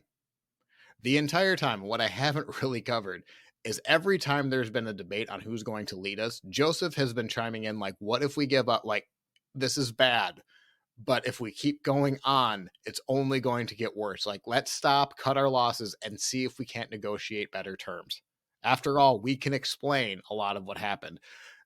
The Americans are rational people, right? They'll listen to us. He said out loud to crickets, probably.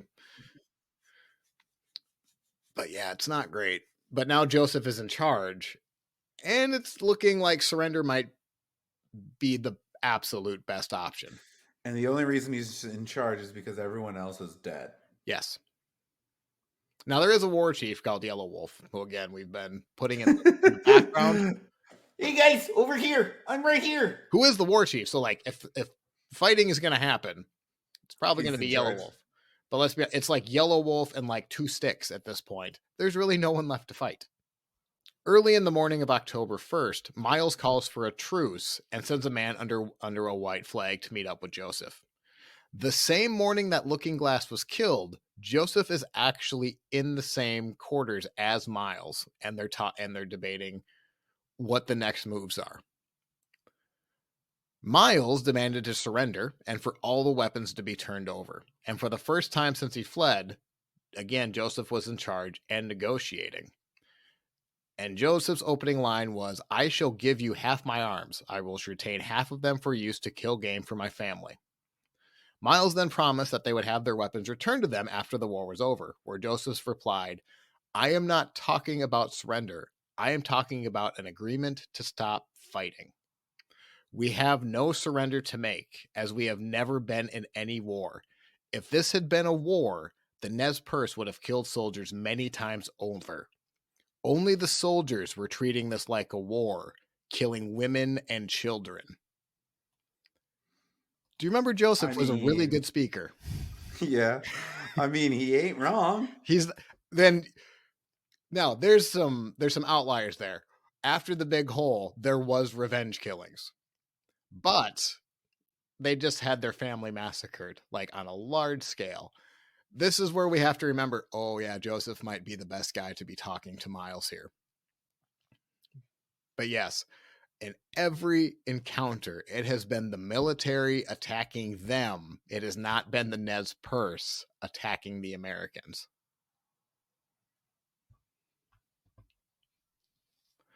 Miles then told Joseph to head back to his camp to tell his people to surrender.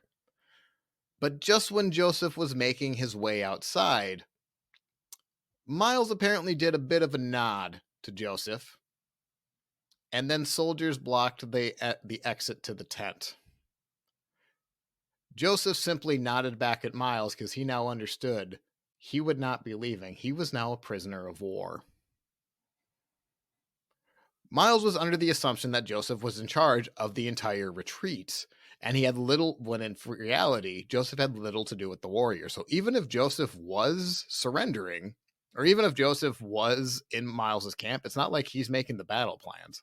He has very little to do with the reaction to it other than maybe the initial surrender. But Joseph kept that to himself. Knowing that the warriors wouldn't immediately surrender, Joseph wouldn't put up a fight and instead allows himself to be taken. As Joseph was taken prisoner, Miles sends a man named Jerome to talk with the Nez Perce. As he was in the camp, word gets back that Joseph is now being held under Miles. Jerome was then promptly taken prisoner as well. And not much drama here. Joseph and Jerome would be traded literally the next day with little fanfare, and they even shake hands in between like the 2 lines, which is kind of cute, I guess. Little baffling that they're going to shake hands on the way out. Honestly, the only reason I'm telling you this is that I believe, and this is me, I have not been able to confirm this anywhere, but Miles kind of put up a ruse. He held Joseph for a day. He sent Jerome around the same time that Miles was holding Joseph. Jerome now knows where the camp is specific tents. He knows the area much better now. You'll be shocked to know the day after the exchange, the Americans start shelling the camp. with much more accuracy. Ugh. One shell getting so close, it killed a 12-year-old and their grandmother. Jeez. Yeah. Oh, General Howard just caught up with the camp just now. Guys, what I miss? We're here. Just catch me up. Oh, well, sir, we've basically done it, but thank you for getting here at the last minute. To take all the credit. Essentially. Well, here's where we'll get into that. That can be, actually, that's probably Howard's episode. Howard's episode, by the way, is going to be about 97 hours long. The man did a lot. Because we're talking mainly Joseph here, but like he has his own side. And I don't necessarily disagree. I disagree with what Howard had to do, but Howard was following orders. I'm blaming the Indian peace policy, and I will say it until the day I die. Howard is just... We'll get into it in his episode. I'll shut up now. This is Joseph. The next day or so is the debate among the next day or so is more of a debate among the Nez Perce. Other than a few nights, they realize that holes in the American lines that they could sneak away and flee to Canada. But Joseph doesn't want to flee. He's not going to stop anyone from fleeing, but he doesn't want to leave anyone behind. The entire trip, he has been trying to protect those who might or aren't really able to protect themselves. Joseph's argument is, if you leave, the healthy ones who are able to run, if you leave, quote, but whatever happens to women and children? Do you see horses to carry the wounded? Moccasins to cover the feet of our elders? Do you think we can walk far enough in the snow to elude the soldiers on horseback when they notice that they are gone? And what are the Cheyennes? At least we are dug in here and safe from the bullets of the soldiers. For the first time, you're probably like, the Nez Perce were like, you know what, Joseph, you're making a lot of sense. I kind of like it when you're doing it to the other side, but I guess you have a point. But that doesn't stop about 200 of them from fleeing. They're going to head to Canada, including Walla's wife, now widow. And I believe also Joseph's 12-year-old daughter, who I think was separated, so maybe she didn't have a choice but to flee, but I think that's the note on her. On October 5th, Joseph is now willing to accept the terms of the Americans because there's quite literally no other option for him to do. He would recall that, quote, I could not bear to see the sight of my wounded men and women suffer any longer. We had lost enough already. My people needed rest. We wanted peace. And with permission from his tribe, Joseph jumps on his horse and starts riding towards Miles and Howard. Joseph rode towards the Americans with his rifle in his lap, got off of his horse, and he presented his rifle to General Howard, who then defaulted and made a motion to Miles and said that Joseph should surrender the rifle over to Miles because he's the one that really caused the surrender. Now, Matt, you're in the military. How big of a deal is that for Howard to give credit to Miles? Probably big, especially back then, like, because Howard was the one that started the whole fiasco in the first one. He's been chasing him since the beginning. Yes, this was his assignment. But he also relinquished command, right? He never relinquished. He was moving out of his jurisdiction, but this was definitely Howard. Right. But he had, right. I would say that's everything, because Howard could have been like, yeah, that's right. That's right. Take care of it. That's right. Give me that weapon. Yeah. Which is what makes Howard so fascinating, because he is, at heart, kind of a humble person at moments, but so now with Joseph officially surrendered, they allow Joseph to speak. Now, what is said might not be his exact quote, but it's been written and transcribed a couple of times. The last line he 100% said, and that's probably what you're going to recognize, but his entire speech was, tell General Howard I know his heart. What he told me before, I have in my heart. I am tired of fighting. Our chiefs are killed. Looking Glass is dead. Tulahozote is dead. The old men are all dead. It is the young men who say yes or no. He who now leads the young men are now dead. It is cold, and we have no blankets. The little children are freezing to death. My people, some of them, have run away into the hills and have no blankets, no food. No one knows where they are. Perhaps they are freezing to death. I want to have time to look for my children and to see if I can find as many as I can. Maybe I shall find them among the dead. He then turned around to his band and said, Hear me, my chiefs. I am tired. My heart is sick and sad. From where the sun now stands, I will fight no more forever. From there, the Nez Perce started turning over their rifles. The Nez Perce War is now over. Let the healing begin. Yeah. About that. Do you want to know how far the Nez Perce have traveled? They went far. What was it, like 1,300 miles? 1,170 miles. They were so close. They were so close to be cut off 42 miles away from the border. So now, my question, do they have to march back? Well, that's the debate. Short term, yes. Howard and their agreement. Howard and Miles both agree that Joseph will be able to return home. In the initial talks, how many times have we heard that? In the initial talks, yeah, you can return Sure. Yeah, it's good. But first, you have to stop in Minnesota. And I know what you're thinking. Minnesota is in the exact opposite direction of Washington.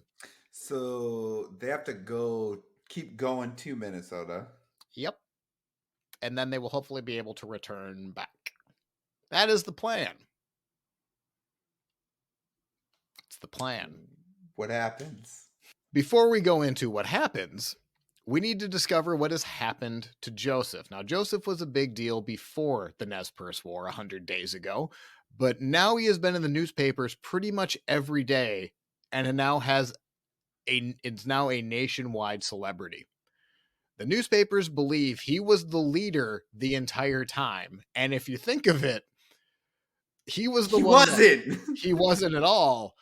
But he was the one that surrendered, and he was the one that was talked about as the mastermind of the fleeing at the start of it. So it's not correct information, but it's the information they had. Joseph was a sensation and even has a dinner shortly after the surrender with William Tecumseh's sermon in a public event shortly after. Despite the initial celebrity, it turned sour pretty quick. Even by the next year, in July 1878, the Nez Perce were told they weren't going to be heading back to the Pacific Northwest. Instead, they would be heading to Kansas. They stay there for a short time, and then they're relocated 20 miles south of that. Basically closer to Oklahoma. So, wait. So they're like, you can go home. And then they're like, psych, you're going south to Kansas. Howard and Miles said they could go home. Congress. Who told them not? Congress. Washington. There's always a boss. Always a boss. Yep. What's the reasoning behind that? They just didn't want them. It was too emotionally charged for the Nez Perce to return to their homeland. That the bad blood would cause riots and unsettling in the area. Like if they were to go home, the same thing would essentially happen. Yes, but now like the non-treaty Nez Perce, because remember, they're still chilling out there. They've been on the reservation for years. To welcome Joseph back would be, I don't want to say jarring, but chaos. Yes. the potential for chaos. I personally don't buy it. The real reason was they wanted the Walla Valley. That's why they were moving them off anyway. Right. Yeah. They're gone. They did it for us. Let's Yeah. not let them go back. Exactly. So you can kill two birds with one stone. I don't care what the surrendering officer told you. You're just not the one in charge making that decision. So yeah. Now, for people who have spent their entire lives in the Pacific Northwest, the summers near Oklahoma are much different than the ones in the near the ocean. They're mosquito infested in the spring and summer, and when it turned winter, the cramped quarters exposed the tribe to diseases such as tuberculosis and pneumonia. The first to die were the women and children, and with no weapons, they couldn't hunt anymore. The rations that they were promised they would get, because they didn't have any weapons, were slow to show up or were spoiled when they arrived. Typical. Yeah, we've said that at least 3 times in 3 separate episodes. Yeah. In the fall of 1878, a senator visited and reported back to Washington that at least 1/5 of the captives had died in agony, and predicted that that 2 Nez Perce will die to every 1 Nez Perce that is born.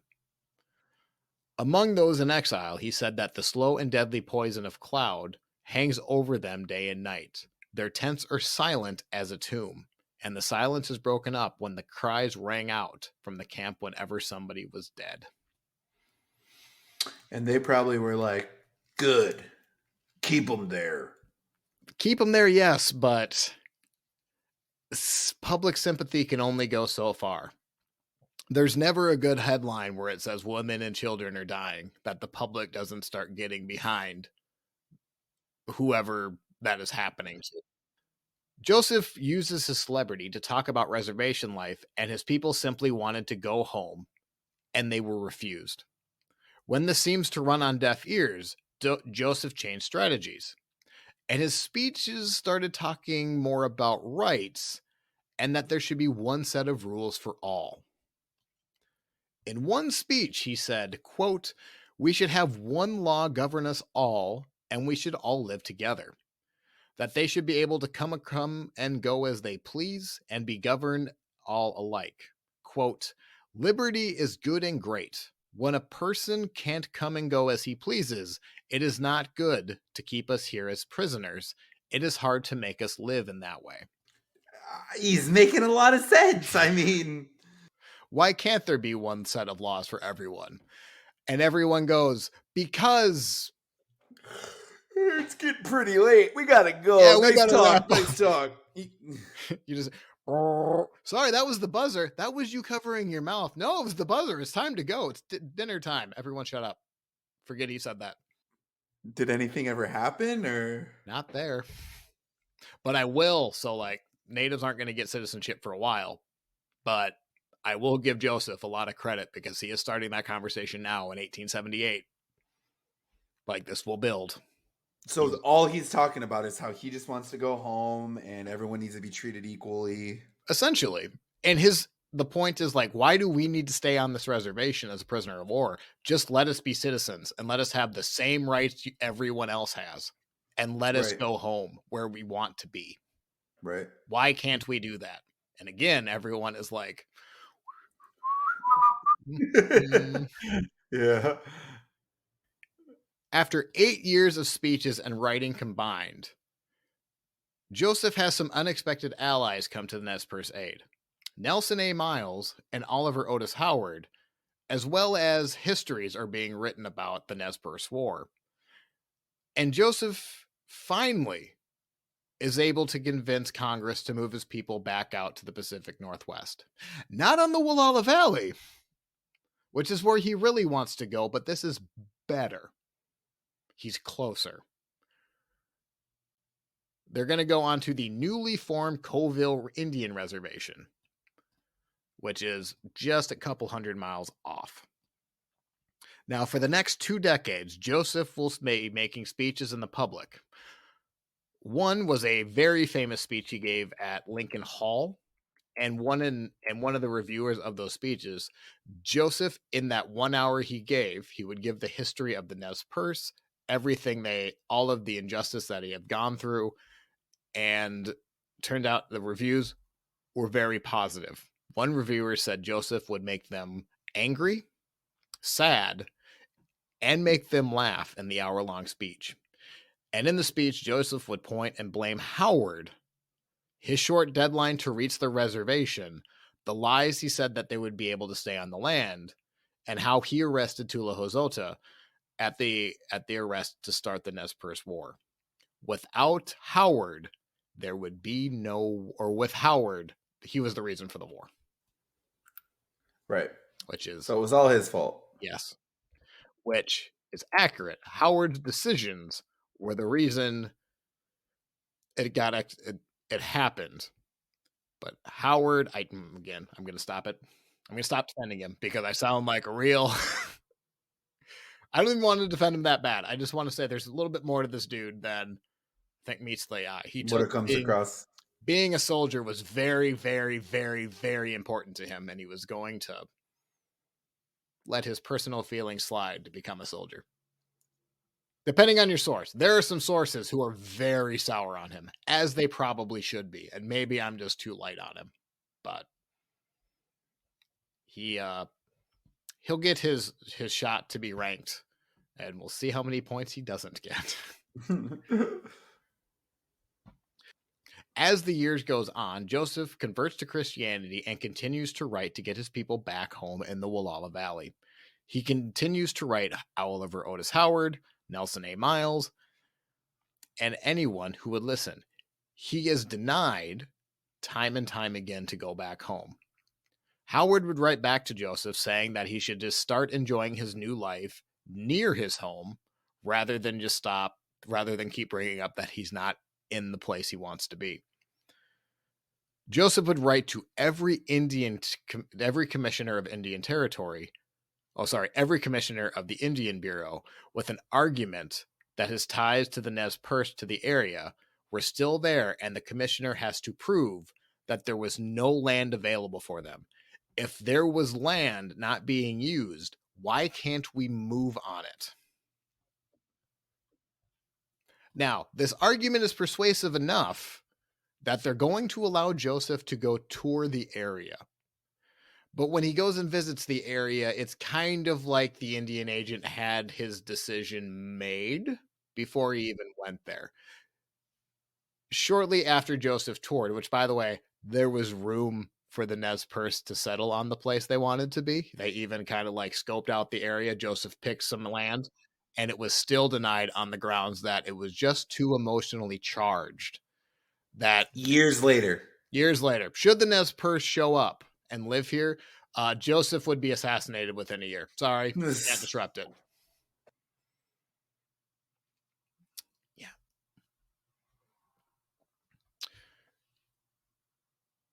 As the 19th century turns into the 1900s, Joseph continues touring and giving speeches to go back home. He rides in the parade to celebrate Grant's tomb. He, Geronimo, and Red Cloud are in the parade for Teddy Roosevelt's inauguration in 1903. And he gives a speech to West Point's graduates, sitting right next to Oliver Otis Howard. They give back-to-back speeches. Now, this will probably be what will blow your mind. Are you ready to have your mind blown? Are you ready for this? Heck yeah. In 1903, Chief Joseph watched an American football game from the stands. What? No way. Picture that in your head. That's weird. After the game, all the players left the field to shake his hand. Joseph was now in his 60s and slowing down, and is spending more time on his reservation and his home. His health deteriorates until September 21st, 1904. While on his deathbed, he asks his wife to grab his headdress from a small shed outside. By the time she came back, he had passed away. Dang.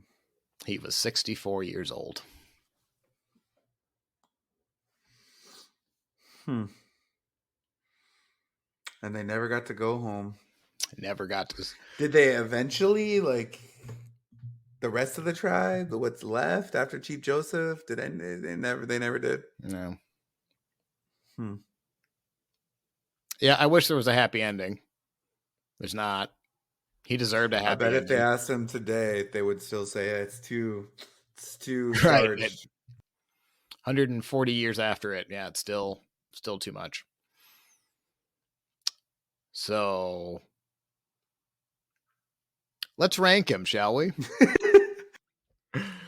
First round, are you satisfied? This is our biography round where we'll be handing out negative 10 points apiece to positive 10 points apiece, depending on how well we liked his story. It's a real downer. Here's the thing. Chief Joe, as I know him, did a lot of talking. Not a lot else. Here's what really ground my gears towards the end, okay? The fact that everyone was stepping up, and he was just like, I ain't it. Now I get it. He's not a war chief. Fighting's not in his nature. He saved some horses. But How do you really feel? he was the only one alive.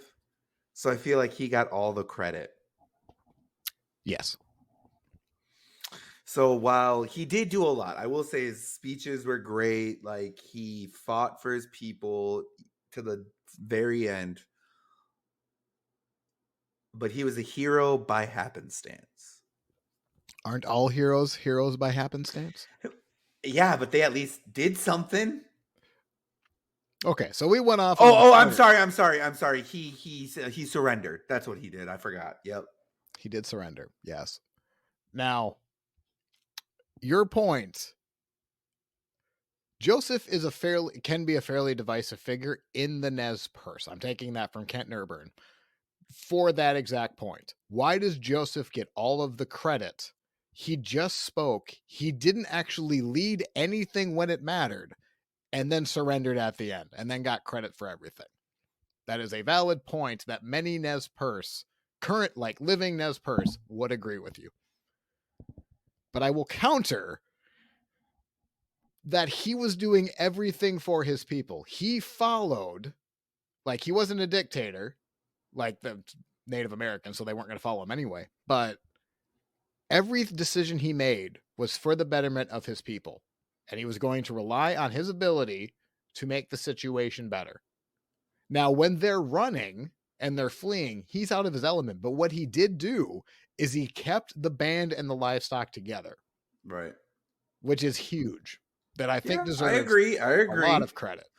But credit. But it's not like he was a coward either. Because he had two moments where he ran back, grabbed his rifle.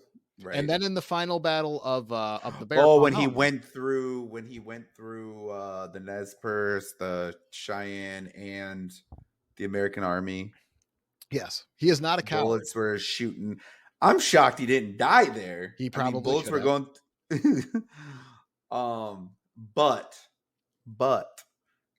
what about the other guys?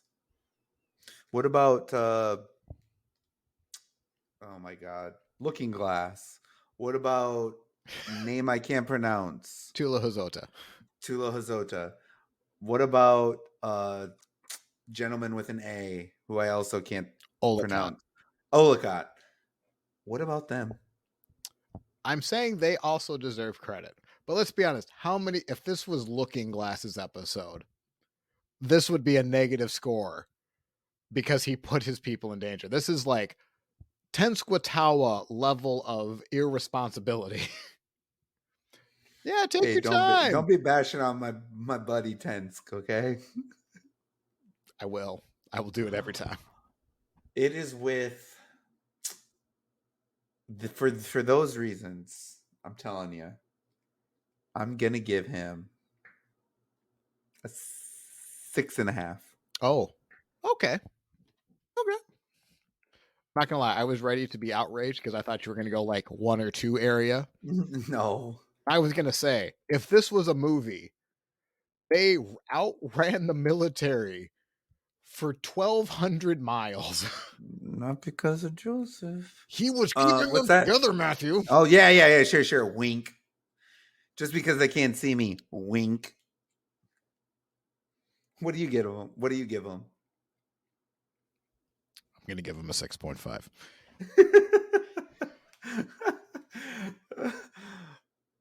Isn't it interesting that very different? We like the story. We clearly like the story. I was never going to be that high for the same reasons you pointed out. I was very worried you were going to say 1 because he didn't do anything.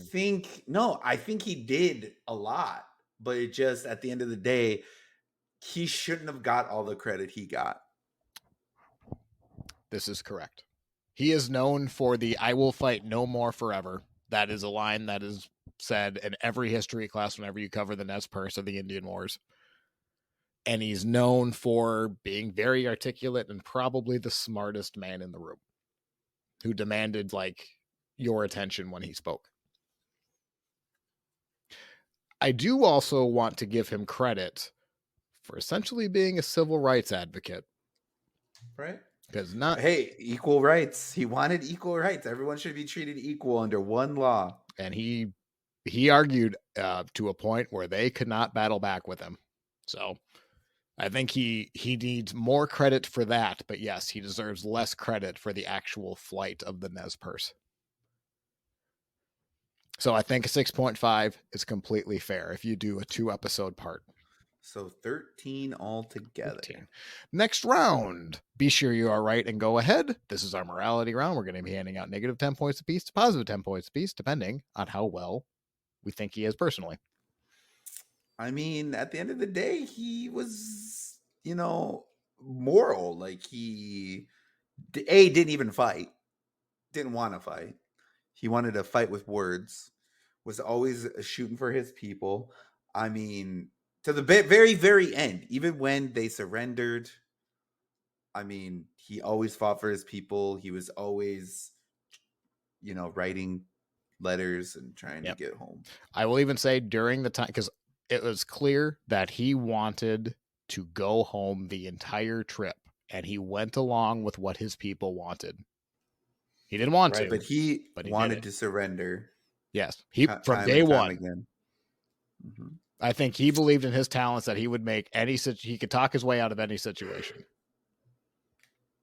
For this reason, mm-hmm. I'm going to say 8. 8.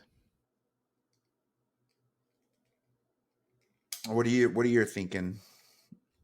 I'm trying to think of one fault. Why does he not deserve 10?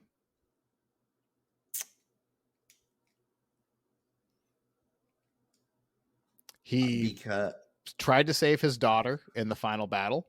He went up to save his brother during the final battle. He dominated negotiations before they even had to flee, as we talked about in the first episode. He was following his parents' orders to never leave his homeland, to, forget it. He made that his life's mission, and he did everything for his people. Why does he not get a 10? He didn't fight hard enough. That's not morality. I'm just kidding. We technically have a round for fighting. He's not going to do well at it, FYI. Well, because... Exactly. Let that silence hit you. You're so stupid, Eric. God. Fine, what are you giving him, a 10? Well, yeah. Did I just Chief Joseph you? Did I have a point so good you couldn't counter it? Fine, okay, fine. 10, jeez. Thank you, Howard. You're so...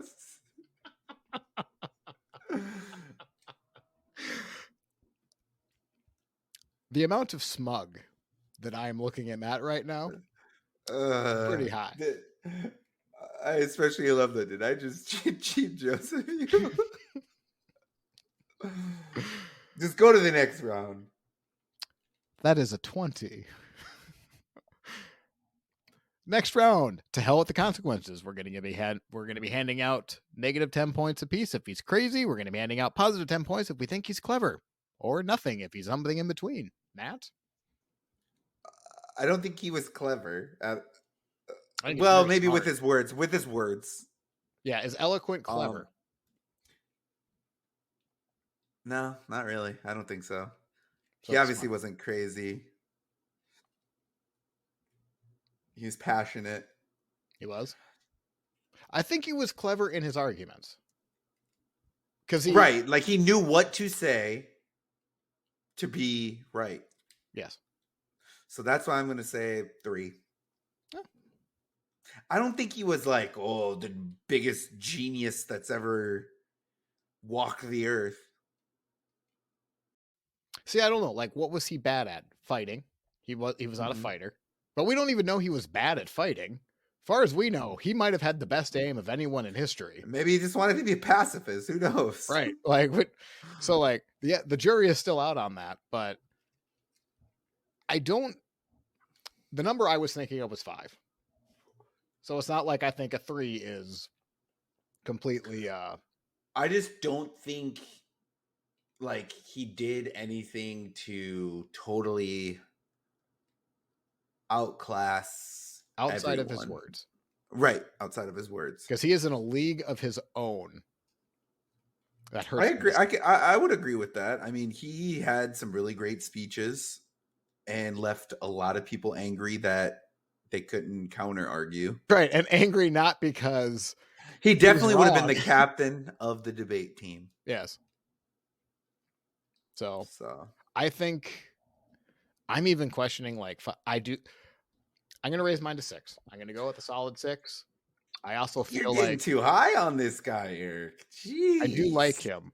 I also know there's a round that he's not going to go. He's not going to get any points. Not that I'm trying to pad his score, but I also think if we get some negative feedback on this episode, I do think it'll be on this round, because I think however you interpret clever will be how you score this. So I'm going to go 6. But I can understand your 3, because he's elite in speaking and debate, but there's not much else to go on after that. Now, Chief Joseph, he is positive. He's at 42 points. Because he is positive, we're going to lock in his score. We're going to continue to add points on from here. If he had been negative, we would continue to subtract points. But now, next round, draw. If we were in a duel with Chief Joseph, how screwed are we on a scale of 1 to 10? 0. About to say, how big is your 0 in this? You know me. I always go low. I can't. Can we go negative? Can I just give him negative? No, you can't. What are you saying? In the same right, I'm thinking, like, how does he not get a 10 in morality? How does he not get a 0 in draw? I'm sure he could fight. It's just we don't know. Was it even right? It wasn't even like anyone talk about it. No. I don't think, because he's not going to fight us. He literally said the words, "I will fight no more forever." But it doesn't mean he's a coward. This has nothing to do with his bravery. Right. Because even like the underrated thing we haven't brought up yet, he did go to Miles the day after his brother, Looking Glass Tulahazota, and Looking Glass were killed. He went up to Nelson Miles that night and was starting to talk surrender. Because he knew. Well, he knew it was over, but like, you don't know what Miles is going to do to you inside the camp. Right. He could have killed him. So like, that's bravery there. Yeah. So it's still a 0, but I think he was a brave man. Next round, legacy. How well known is Chief Joseph on a scale of 1 to 10? I think we're going to have a fight on this one. Well, no one I asked knew. However, Discord group did know. So we have a Discord group with the other Rexipod, other Rexipods, and we've always kind of struggled with this round on because I always think they're more famous than than Matt thinks, and vice versa. So I'm just gonna pull up that chat. I'm going to just Yes, let's ask a bunch of historians who they know. historians, but like not Wild West historians. Yes. Valid point. Valid point. I don't know if you know this. There's a lot of history out there. You ask me about the Roman emperors, I could probably fiddle my way to an answer, but I'm not going to be confident on it.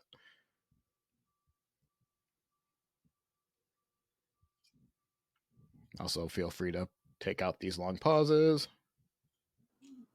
Heck yeah. So I would say everyone that responded knew the name, but didn't know what he did, which is fair. Because, Matt, have you ever heard of Charlemagne? I've heard of the name, don't know what he did. To me, that's legacy. Oh, jeez. Okay, that's a quarter of a point per person. Well, then there's 6 people. See, so in the hierarchy, I think he's not Sitting Bull. I've gone over his hierarchy before. He's not Sitting Bull. He's not Geronimo. I think he is above Red Cloud. I also I think he's like right there though. Like I don't think there's that much of a gap between Sitting Bull. Who do you think they know more, him or Tecumseh? Tecumseh should be much more well known. Tecumseh should have towns named after him, and if my wife allows, our first child will be Tecumseh. That's never going to happen. But yeah. What do you say? What do you say then? I think it's 7. I think he's, as in the context of our podcast, if you just ask anyone off the street about Chief Joseph, they will probably give you, yeah, I've heard the name. And they might even be able to tell you the quote, I will fight no more forever, but probably nothing else, which is more than what we can say about Marcus and Narcissa Whitman or a lot of other people. What did I give Narcissa Whitman? Well, you gave them a 0. I gave them a 3. Okay, I'm going to say 4. Send your hate mail to Matt Jackson.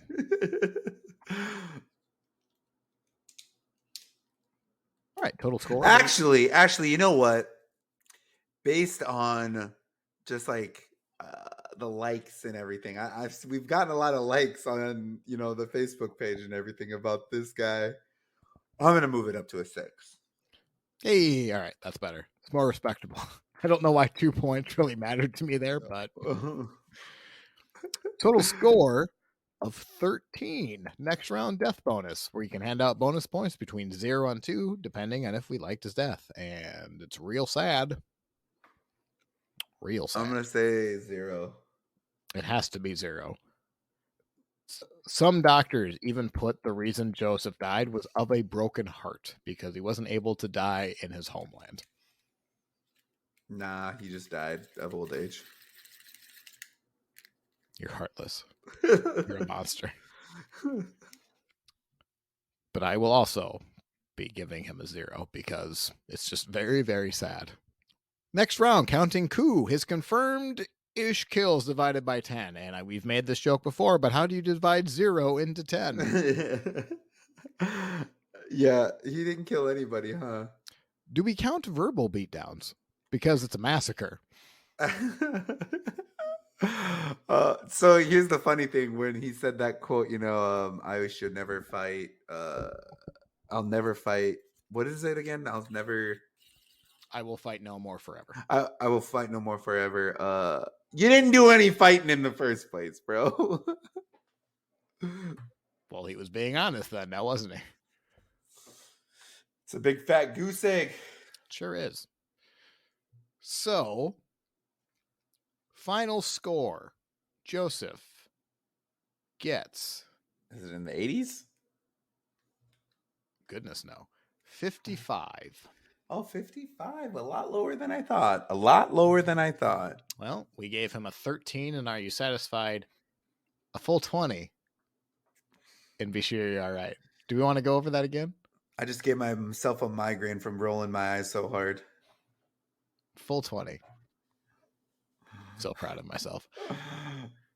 Next round, we gave him a 9 into hell with the consequences. Draw. That was destined to be a 0. I'm going to be honest with you. I had a 0 in before we even started talking about it. Legacy, how well known is he? And then death bonus. Legacy, we gave him a 13. So the only rounds I think we could give him a couple more points would probably be clever, depending on your interpretation of clever, or legacy, which I think we could be very low on. But yeah, 55. Not bad for having a 0 in 3 scores. So let us draft. While Eric grabs the coin, remember each team, mine and his, has 20. We haven't got there quite yet. Everyone else will go into the free agent pool where if we want, we can drop and pick up, which as we get closer, I'm sure that's going to be happening a lot. So sure. Eric, go ahead and flip that coin. I'm going to say tails. Oh, what do you know? Tails it is. Dang it. Remind me, who got the Whitmans? You.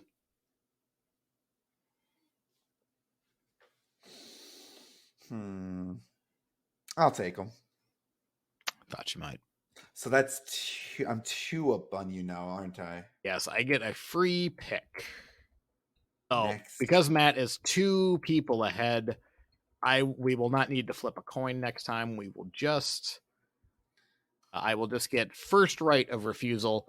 Our next person we're going to cover, Swearingen, right? Al Swearingen of Deadwood fame. Swearingen. So we have exited the Pacific Northwest. If you haven't by now, it's going to be really weird to look up on the feed, but in between Joseph Part 1 and Part 2, you're going to see a bonus episode. We did, to celebrate the anniversary of Deadwood's launch, we just watched Deadwood. Matt had never seen it before, so we did a watch along. So if you have an HBO Max account or own the DVD or have access to watching the first episode, we just sat and watched it and talked along with it. So if you have any interest in that, it was a lot of fun. I liked how it came off. I liked it. Heck yeah. It's also on our YouTube channel if you want to see our faces talking about it. And y'all will be happy to know I have not watched another episode yet. I'm getting there, though. I swear, it's on my list. I say we did talk about watching a famous episode later in the season, but yeah, well, we'll see. We're going to be covering Al Swearingen and then Seth Bullock are our next 2 people. So with that, remember, if you like what you heard today, go ahead and like and subscribe. Leave us a comment on whatever podcast service you are listening on. We really appreciate it. And you can always check out our website, ranking76.wordpress.com, where you will find a link to all of our social media, our email. You can see the scorecards. You can check out the other episodes you may have missed. We really appreciate it. I think that's it. I'm Eric. And I'm Matt. Yeah. Yikes.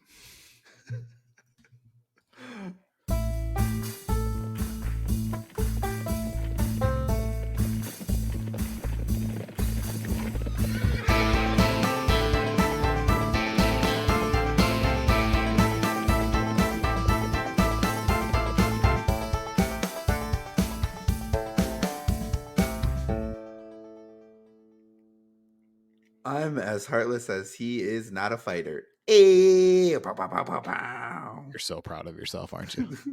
No, I'm cutting that out.